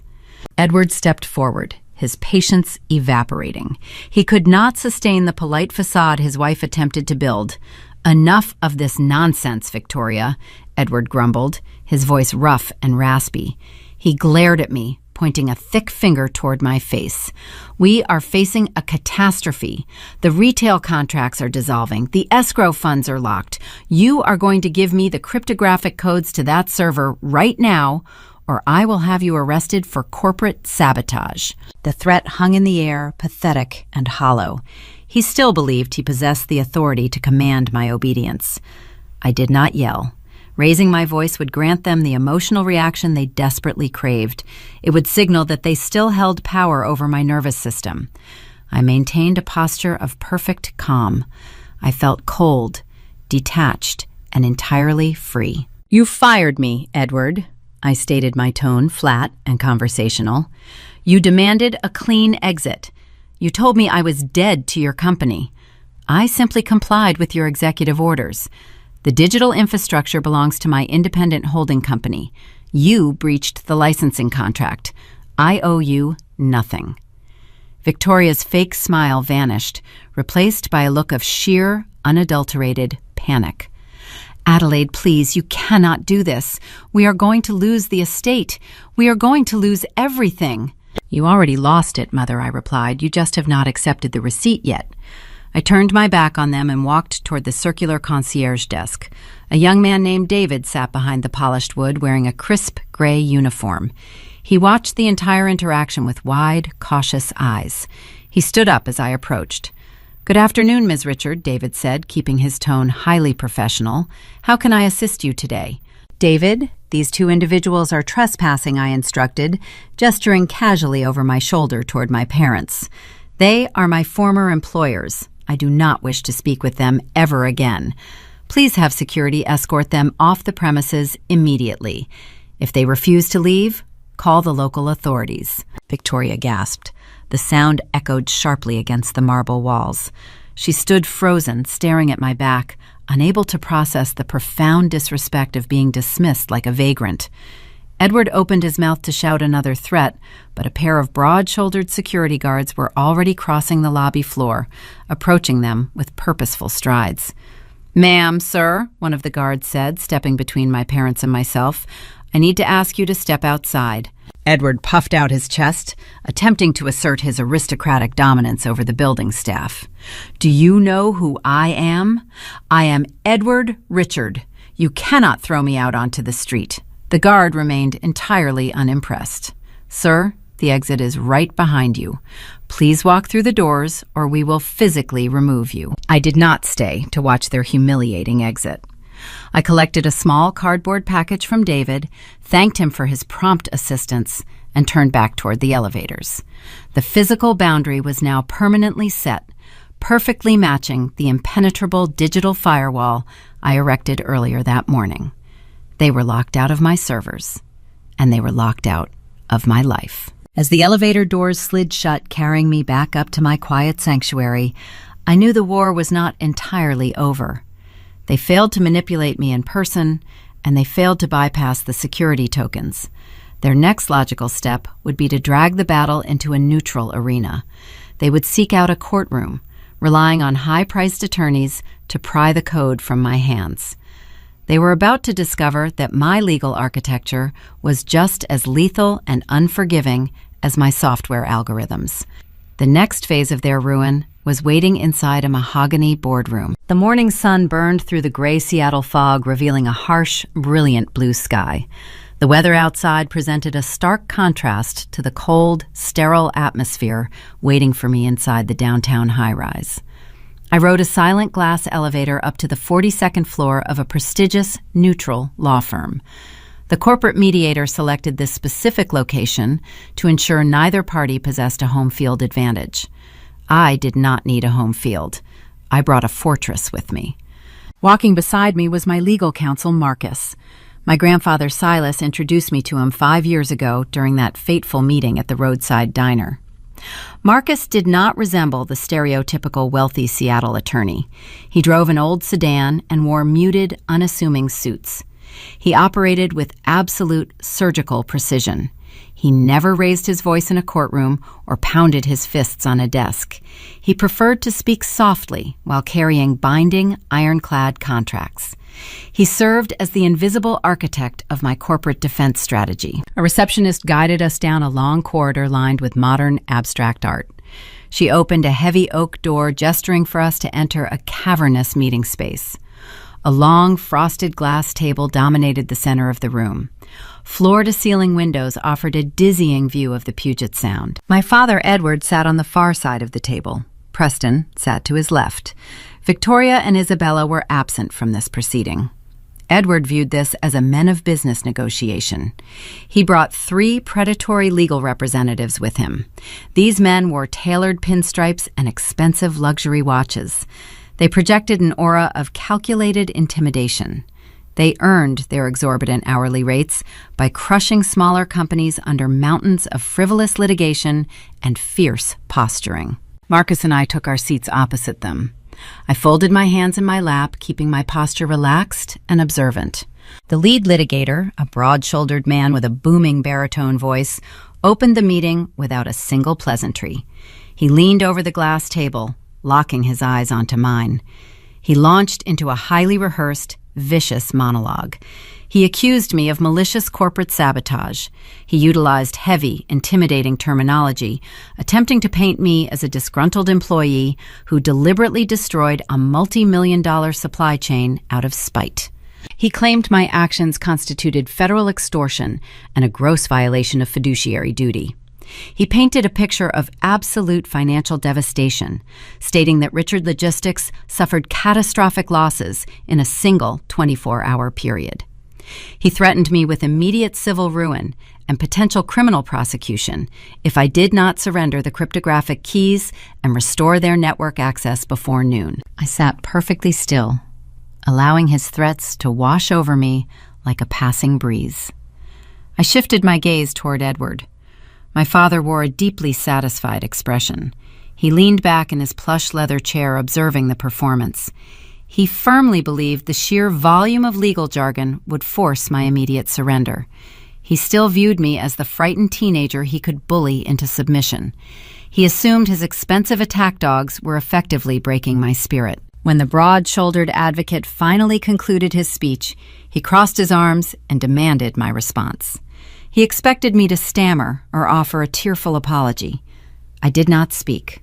I simply turned my head and gave Marcus a slight nod. Marcus opened his battered leather briefcase. He reached inside and extracted a single, thin manila folder. He placed his right hand flat against the cardboard cover and pushed it across the smooth frosted glass. The folder traveled the length of the table, gliding with a soft, whispering friction.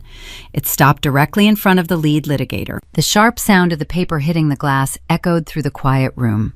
It provided a direct visual and auditory echo of the exact moment I set those 3 black hardware tokens on the mahogany dining table yesterday morning. The physical boundary was established once again. The opposing counsel opened the folder. Inside sat the notarized software licensing agreement executed between Richard Logistics and Sentinel Digital Infrastructure.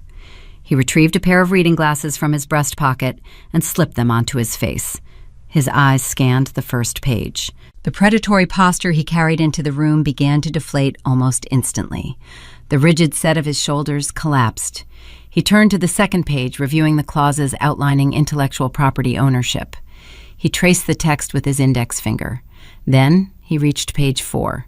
He read the termination and revocation protocols. These legal professionals realized they were swimming in a pool filled with battery acid. The lead attorney slid the document toward his 2 associates. They huddled together, whispering in hushed, frantic tones. Their previous bravado vanished, replaced by a palpable, creeping dread. They recognized an inescapable trap when they saw one. Edward watched his expensive mercenaries lose their composure in real time. The smug satisfaction melted from my father's face. He shifted uncomfortably in his chair, looking from the whispering men to the thin manila folder. "What does it say?" Edward demanded, his voice carrying a nervous tremor. "Tell her we are filing an injunction." The lead litigator removed his glasses and rubbed the bridge of his nose. He refused to look at me, turning his body entirely toward his client. He cleared his throat, preparing to deliver the harsh reality of American corporate law. "Mr. Richard, we cannot file an injunction," the counsel explained, his booming voice reduced to a hesitant murmur. "Your company never owned the routing algorithm. You were merely renting a license from an independent holding company owned by your daughter.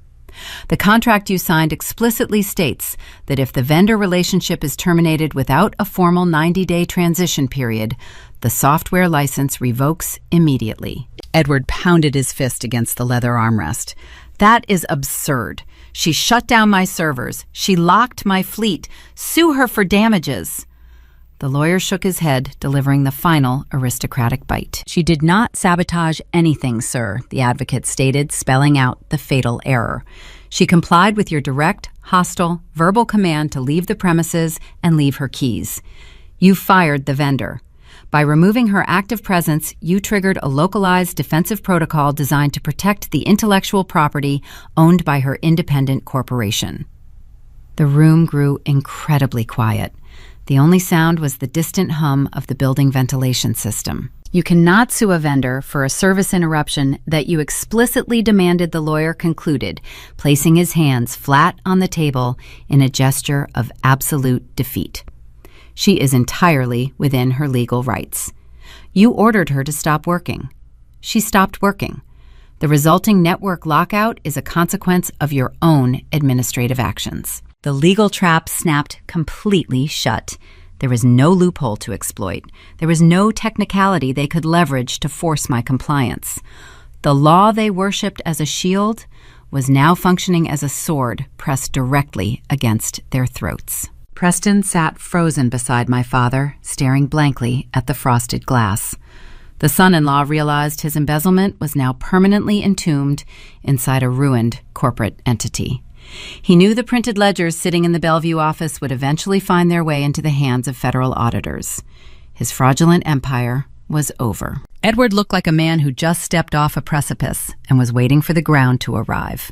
He lost his trucks, his retail contracts, and his bank accounts.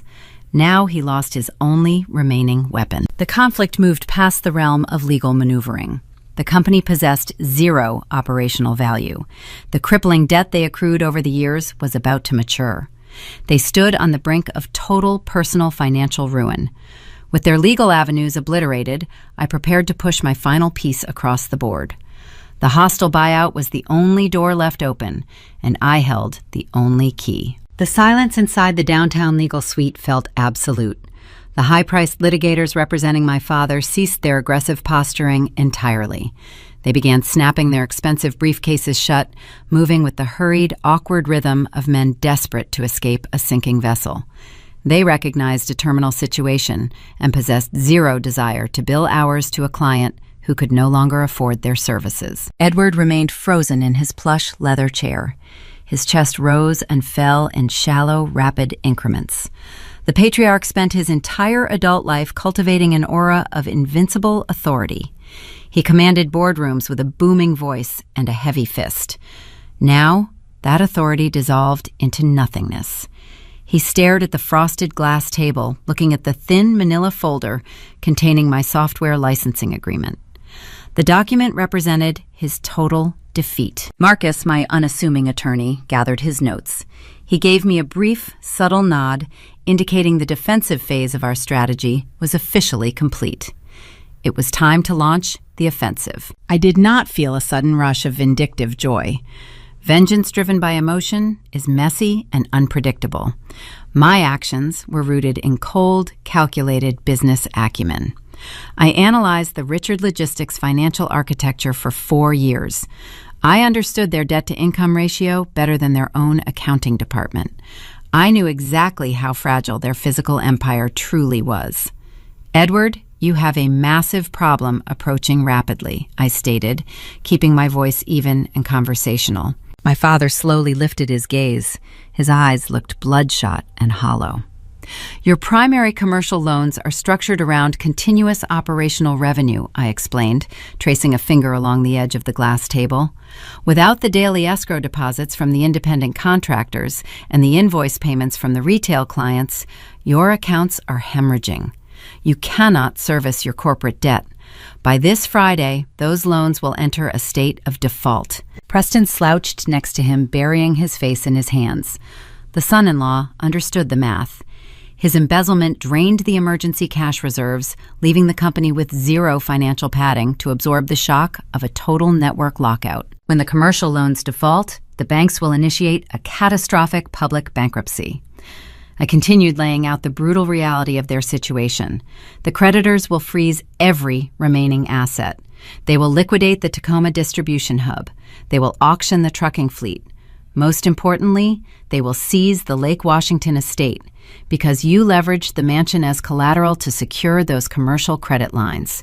You are facing total personal financial ruin. Just as the magnitude of my words settled over the table, the heavy oak doors of the boardroom swung open. Victoria and Isabella rushed into the room. They received a frantic text message from Preston earlier that morning and rushed across the city expecting to witness my legal surrender. My mother wore a dark designer trench coat, attempting to restore her pristine, aristocratic image. Isabella clutched a luxury handbag, breathing heavily. They hurried toward the empty chairs on my father's side of the table. "What is happening?" Edward Victoria demanded, looking at the departing lawyers. "Did she hand over the passwords?" Edward did not answer his wife. He simply shook his head, a gesture of profound, absolute despair. Victoria looked at the opposing counsel heading for the exit. Her aristocratic facade crumbled instantly. She realized the highly paid mercenaries failed. The fortress remained impenetrable.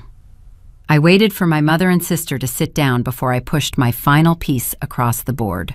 I reached into my bag and extracted a thick binder bound in black leather. I set it on the frosted glass. This document did not contain defensive licensing agreements. It contained a comprehensive hostile buyout offer, drafted meticulously by Marcus and his financial team. "I am prepared to offer a solution," I announced. Isabella scoffed, wiping a bead of moisture from her cheek. "You ruined our lives, and now you want to help us?" "I am not helping you, Isabella," I replied, meeting her tear-filled eyes. "I am purchasing the physical remnants of a dying corporation." I opened the black binder. "I am offering to buy the tangible assets of Richard Logistics. I will take ownership of the Tacoma warehouses, the entire fleet of diesel trucks, and the remaining active client lists. I am acquiring these assets for pennies on the dollar. The valuation is based on a distressed entity facing imminent insolvency. Edward choked out a harsh, bitter laugh. You want to steal my legacy. You want me to hand you the empire my father built for a fraction of its worth. Your legacy is already dead, Edward I corrected him, stripping away the last illusion holding his ego together. Your empire is currently a mountain of worthless steel sitting idle in a parking lot. The physical equipment holds zero value without the digital nervous system required to operate it. I own the digital nervous system. I am simply offering to buy the empty shell to house my software. The tension inside the legal suite transitioned from frantic panic to cold, suffocating reality. The family that worshipped wealth and physical property finally understood the modern rules of engagement. I was not extorting them. I was executing a standard corporate acquisition. If you refuse this offer, the banks will seize everything by Friday. I explained, outlining the stark binary choice before them. The resulting public bankruptcy will expose the fraudulent accounting practices in the regional freight division. The auditors will uncover Preston's massive embezzlement. The federal authorities will investigate the missing pension funds. You will lose the company. You will lose your home, and your son-in-law will face criminal prosecution. Preston flinched, visibly shrinking into his leather chair. If you accept my offer, I will assume the corporate debt, I continued. I will pay off the commercial loans preventing the default. You will walk away with a very small sum of cash. It will be barely enough to purchase a modest condominium in a secondary suburb. You will lose the prestige you prize above your own daughter, but you will avoid prison and personal bankruptcy. Victoria stared at me with wide, terrified eyes. She processed the terrifying mathematics of her new existence. She would no longer host extravagant charity galas. She would no longer possess the financial leverage to command obedience from the Seattle elite. She was being forcibly retired into obscurity. Isabella began to weep. The sound was not a dignified, quiet sob. It was a messy, gut-wrenching display of grief. She realized her social standing was officially dead. The country club memberships would expire. The designer wardrobe would become a relic of a past life. Her high society friends already treated her like a pariah due to the leaked rumors of insolvency. Now the rumors were becoming absolute truth. She traded her fiduciary responsibility for luxury, and the final bill just arrived. You have zero leverage left, I told them, my voice remaining calm and steady. You cannot negotiate the purchase price. You cannot request a delay. You have 24 hours to sign these acquisition papers. I reached into the inner pocket of my blazer. I withdrew a sleek silver fountain pen. It was a heavy, expensive writing instrument, crafted from brushed metal. 2 days prior, during the hostile ambush in the formal dining room, Edward used this exact pen to sign the paperwork officially terminating my employment. He carelessly tossed it onto the table after demanding my keys, assuming he discarded a useless utility. I quietly picked it up before walking out. I placed the silver pen horizontally on the frosted glass. I applied a slight pressure with my index finger, sliding the instrument across the smooth surface. The metal scraped against the glass, producing a sharp, distinct ringing noise. The pen traveled the length of the table, stopping directly in front of my father's trembling hands. The poetic justice of the moment hung heavy in the air. The tool he utilized to banish his daughter was now the only instrument capable of saving him from total annihilation. "Sign the contract," Edward I instructed. My father stared at the silver pen. He looked at the thick black binder containing the terms of his surrender. He looked at his weeping daughter, his disgraced son-in-law, and his terrified wife. He finally understood the true cost of his technological arrogance. He built a kingdom on asphalt and diesel fumes, failing to recognize that the future was written in code. He treated the architect of that future like a peasant, and the architect responded by purchasing his kingdom for scrap. The patriarch realized he possessed absolutely no moves left on the board. The hostile buyout was not a negotiation. It was an ultimatum delivered with flawless legal precision. The trap was complete, and the walls were closing in rapidly. Edward reached out with a trembling hand. His fingers hovered over the silver fountain pen resting on the frosted glass. The boardroom felt like a vacuum, devoid of oxygen. He picked up the writing instrument. The brushed metal reflected the harsh overhead lighting. He unscrewed the cap with slow, agonizing movements. Every rotation of the threaded metal signaled the death of his aristocratic reign. He pulled the thick black binder closer to his chest. He turned to the final page containing the signature blocks. He pressed the nib of the pen against the crisp white paper. The dark ink bled onto the page, forming his name in jagged, uneven strokes. He signed away the warehouses in Tacoma. He signed away the fleet of 70 diesel trucks. He transferred ownership of every remaining retail client list. He surrendered the physical shell of Richard Logistics for a fraction of its true value. When he finished the final initial, he dropped the pen. It clattered against the glass, producing a hollow, defeated sound. Marcus leaned forward and collected the binder. My unassuming attorney flipped through the pages, inspecting every signature with surgical precision. He checked the dates and the notarized seals. He closed the leather cover and offered me a single, confirming nod. The acquisition was officially complete. Sentinel Digital Infrastructure now owned the tangible assets of the fallen empire. Edward slumped back into his plush leather chair. His breathing sounded shallow and ragged. He looked like a hollowed-out husk of the formidable patriarch I knew during my childhood. "We will take the settlement funds and retire to the Lake Washington property," Edward declared, his voice lacking any real conviction. "We will live quietly. Preston will find a new venture. We can restructure our personal finances and maintain the estate. The house is paid for." His statement introduced a staggering level of financial ignorance. Edward still believed his personal wealth existed in a vacuum, separate from his corporate failures. Victoria nodded eagerly, latching onto the fantasy. She spent 2 decades transforming that sprawling mansion into a monument of high society prestige. She imported rare Italian marble for the foyer. She commissioned custom wrought iron gates bearing the family crest. She hosted elaborate charity galas in the manicured gardens, attempting to emulate European royalty. The house was her ultimate status symbol. She loved the architecture of that building far more than she ever loved her own daughters. It served as her fortress, protecting her from the common world. I looked at my mother and felt a chill radiate through my veins. They truly did not understand the modern banking system. The tension in the room seemed to dissipate following the signed agreement, but the true climax was only just arriving. The minor conflict of the corporate buyout resolved, giving way to a devastating secondary catastrophe. I knew a truth they were about to discover. Wealthy individuals in American elite circles rarely utilize traditional residential mortgages. They employ portfolio loans and dynamic lines of credit. They leverage their corporate equity to fund their opulent personal lifestyles. Edward collateralized the Lake Washington estate against the valuation of the regional freight division. He pledged the company's stock as a guarantee to secure the loans funding his waterfront mansion. Modern financial institutions do not rely on human bankers to monitor those sprawling, intricate loans. They utilize automated risk assessment algorithms.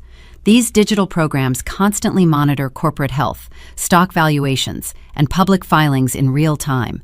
They operate without empathy or hesitation. When Richard Logistics lost its 3 largest retail contracts, the corporate revenue dropped to 0. When Edward signed the hostile buyout agreement, selling the assets for pennies on the dollar, the company valuation officially plummeted into the abyss. The loan covenants required the company to maintain a specific baseline value. The stroke of his silver pen breached those parameters instantly. A crisp, cheerful electronic chime erupted from Victoria's designer handbag. The sound sliced through the heavy silence of the boardroom. Victoria blinked, startled by the sudden noise. She unclasped her purse and retrieved her cellular phone. She tapped the screen to read the incoming notification. The meticulously applied makeup on her face could not conceal the sudden, terrifying pallor that washed over her features. The color drained from her cheeks, leaving a ghostly white mask. Her jaw trembled uncontrollably. The phone slipped from her fingers, tumbling onto her lap. "What is it?" Victoria Edward asked, sitting up straight. She could not speak. Her throat seized, producing only a dry, clicking sound. She pointed a shaking finger at the illuminated screen. Isabella leaned over and snatched the device from her mother's lap. The golden child read the text aloud, her voice cracking under the weight of the words. "It is an automated alert from the Private Wealth Management Group," Isabella whispered. The text says, "Margin call triggered. Corporate covenant breach detected. Foreclosure protocols initiated on the Lake Washington property. All connected accounts frozen, pending liquidation." Edward patted his pockets frantically, retrieving his own device. His inbox was flooding with identical automated warnings. The banking algorithms registered the corporate collapse and immediately moved to mitigate their exposure. The financial institution was seizing the collateral. "This cannot be happening," Edward shouted, staring at his glowing screen. "They cannot take the house. The buyout gave us enough cash to cover the personal margins. We have the settlement money." "I am afraid the banking software operates faster than standard wire transfers." "Edward," I explained, keeping my tone strictly conversational. "The risk assessment programs detected the insolvency the moment the public retail contracts were severed. They froze your personal accounts to secure their position before the settlement funds could even clear. You leveraged your entire life against a company you did not understand." Victoria let out a breathless, whimpering sound. She realized she possessed no home to return to. The grand Italian marble foyer, the manicured gardens, the custom gates were all slipping through her fingers. She was being evicted from her own fortress. Preston remained entirely silent, staring at the carpet. The golden son-in-law knew his embezzlement would soon be scrutinized by federal liquidators. He traded a lucrative career for a fast path to prison. "You planned this," Isabella shrieked, pointing a manicured finger at me. "You knew the bank would take the house. You orchestrated this entire nightmare." "I did not orchestrate your ignorance, Isabella," I countered, holding her gaze. "I built a flawless system to protect this family. You chose to tear it down." The final, breathtaking realization settled over the room. The payoff was not just the loss of a corporate entity, it was the complete eradication of their physical reality. "2 days ago, you summoned me to the dining room," I said, addressing my father. "You demanded my keys. You assumed those black cryptographic tokens belonged to the corporate sedan and the estate gates. You thought you were stripping me of my transportation and my access." Edward looked up, his eyes brimming with unshed tears of profound regret. "Those FIDO2 keys were the only things keeping the digital revenue streams flowing." I continued delivering the final verbal strike. "They were the only things satisfying the banking algorithms. By demanding I set them on the table, you triggered a digital chain reaction. The tokens you demanded I leave behind did not just lock the warehouse doors in Tacoma. They locked the wrought iron gates to the mansion you loved more than me." The truth hung in the air, heavy and undeniable. Adelaide did not steal their home. Their own arrogance handed it to the creditors. They threw away the keys to their entire kingdom because they refused to respect the architect who forged them. The financial dominoes crossed the boundary from corporate failure into deep personal ruin. The bank would already have dispatched private security contractors to the Lake Washington estate. The locks would be changed before the sun set. The luxury cars parked in the garage would be impounded. The designer clothing hanging in their expansive closets would be cataloged for auction. The Richard family sat frozen around the frosted glass table. They arrived at the downtown law firm wearing expensive suits and carrying an aura of invincible prestige. They would leave the building with nothing but the clothes on their backs. They possessed no company, no wealth, and no home. They were left with only the bitter taste of their own technological ignorance and the chilling knowledge that they authored their own destruction. 30 days passed since the morning I walked out of the formal dining room and left my family stranded inside their own crumbling empire. The passage of 1 month changes the physical landscape of a city just as rapidly as it changes the trajectory of a human life. I stand on the concrete floor of the main distribution hub in Tacoma. The air no longer tastes of bitter diesel exhaust and stale panic. The chaotic shouting of frustrated warehouse managers is completely gone. In its place is a steady, synchronized mechanical hum.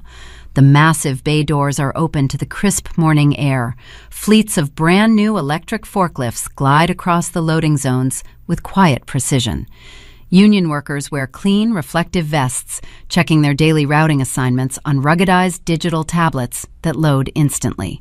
Every single barcode scanner functions flawlessly. Every piece of heavy freight moves with a calculated, mathematical grace. The operation is a beautiful, invisible symphony of data translating into physical momentum. I walk down the central aisle wearing a tailored charcoal blazer and practical leather boots. The union foremen nod to me as I pass. They do not look at me with the dismissive pity they reserved for the invisible help desk clerk.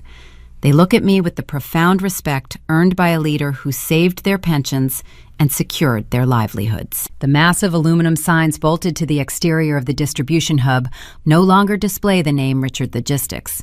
A team of industrial contractors unbolted those heavy rusted letters 2 weeks ago. The new signs feature a sleek geometric design reading Sentinel Digital Freight. The transition period was swift and incredibly ruthless. When Edward signed the hostile acquisition paperwork, he sealed the fate of the legacy structure. I assumed the corporate debt, paying off the commercial loans just hours before the institutional banks declared a public default. I stabilized the company accounts and personally contacted the major retail clients. I showed them the new cryptographic security parameters and guaranteed absolute routing transparency. The retail giants rescinded their termination notices and signed new exclusive vendor contracts with Sentinel Digital Freight.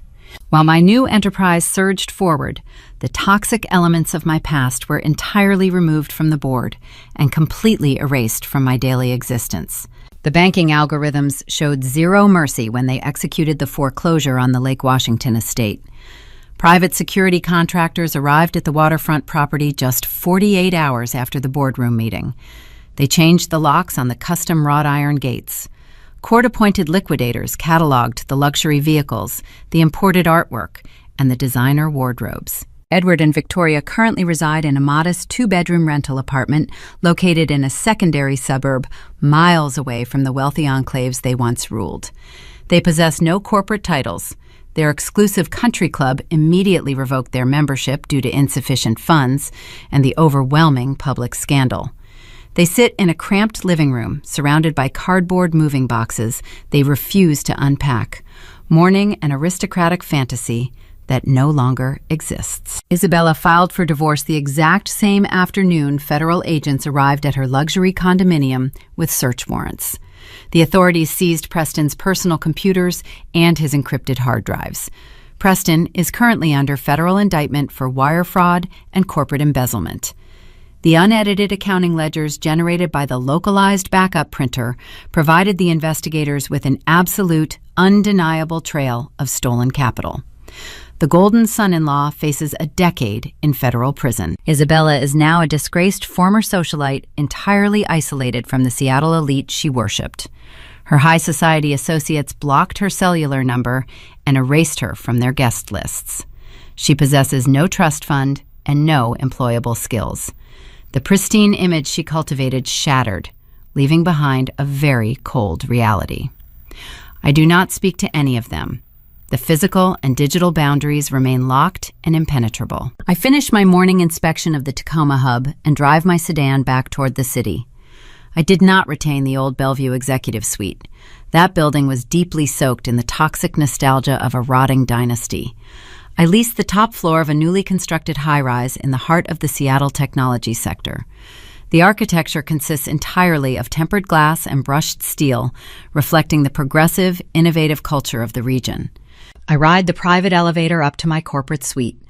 The doors open to reveal a space flooded with natural light.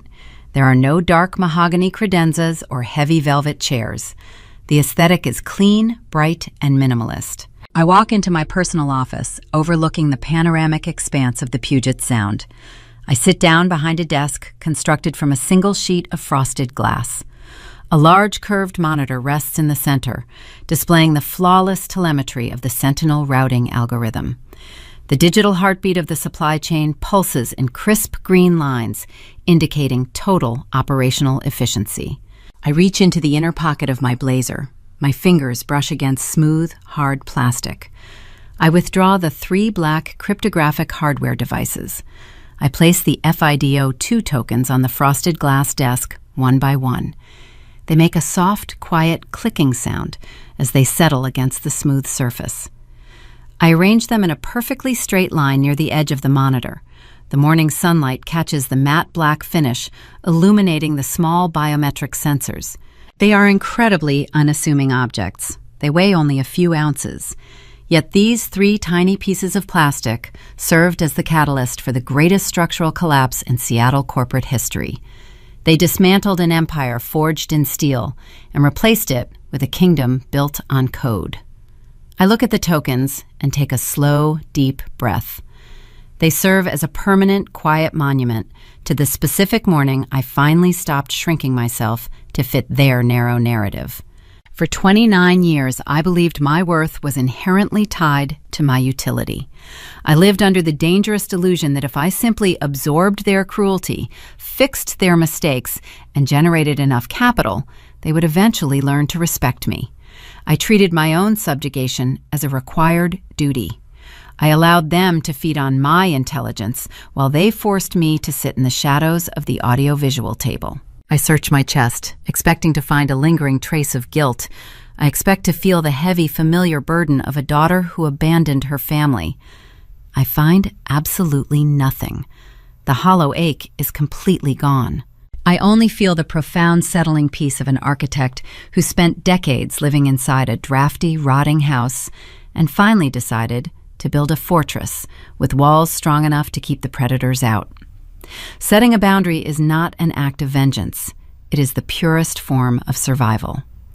I did not destroy the Richard family.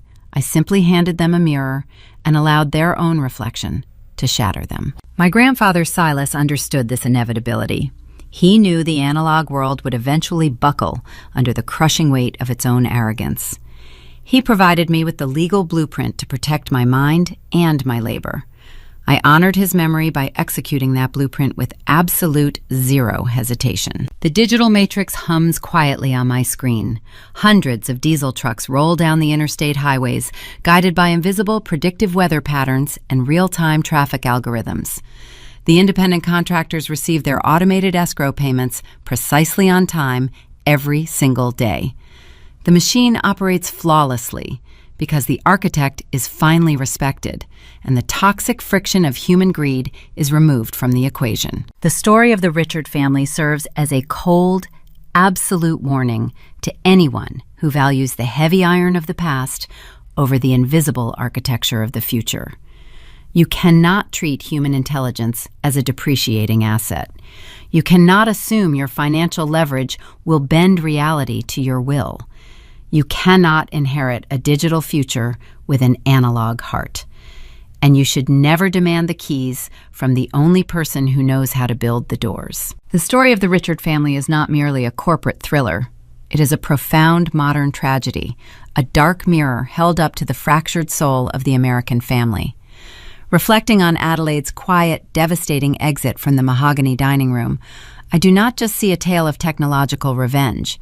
I see a spiritual cautionary tale, a stark reminder of what happens when the sacred duty of parenting is replaced by the cold, transactional arithmetic of utility. From the perspective of a spiritual practitioner, one who walks the path of self-cultivation and observes the restless, misguided currents of modern society, the collapse of the Richard Empire offers a profound lesson.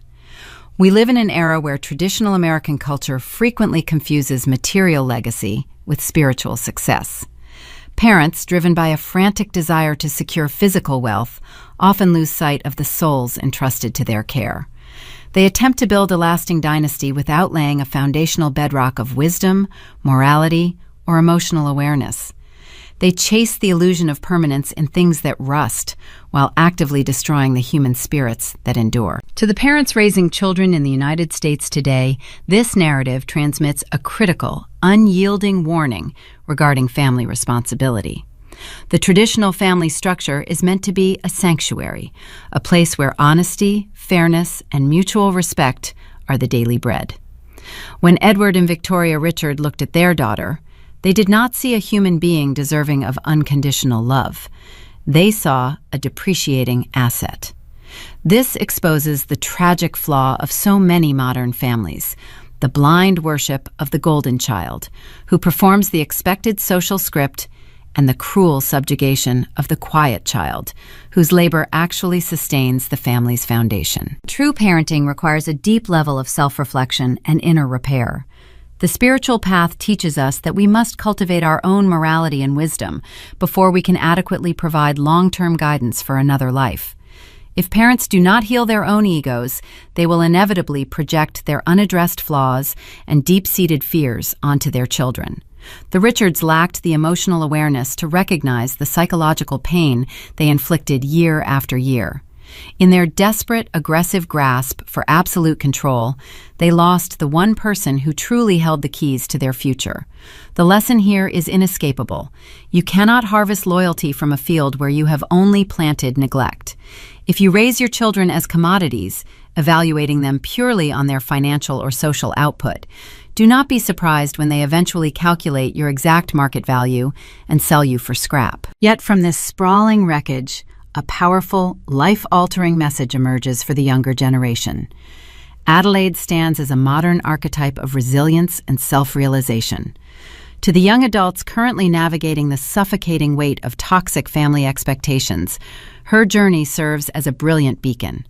From the protagonist, we learn that you are not defined by the limitations of those who raised you. You do not have to accept the narrative written for you by people who do not understand your intrinsic value. Adelaide's ultimate triumph was not the hostile buyout of a regional logistics firm. Her true victory was the internal cultivation of her own boundaries. She endured years of emotional starvation and systemic unfairness, yet she did not allow that trauma to corrupt her morality or diminish her intellect. She used her profound isolation to build her own architecture, both digital and psychological. She teaches young people that true strength lies in quiet, disciplined preparation. When the world demands that you shrink yourself to fit a seat you were never offered, your responsibility is not to shrink, but to build your own table.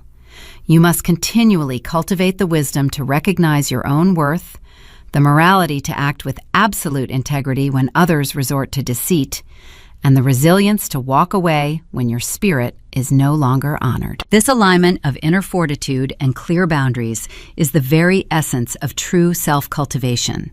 It is the hard-won realization that blood does not automatically grant someone a lifelong lease on your sanity or your soul. You are allowed to protect the peace you have built.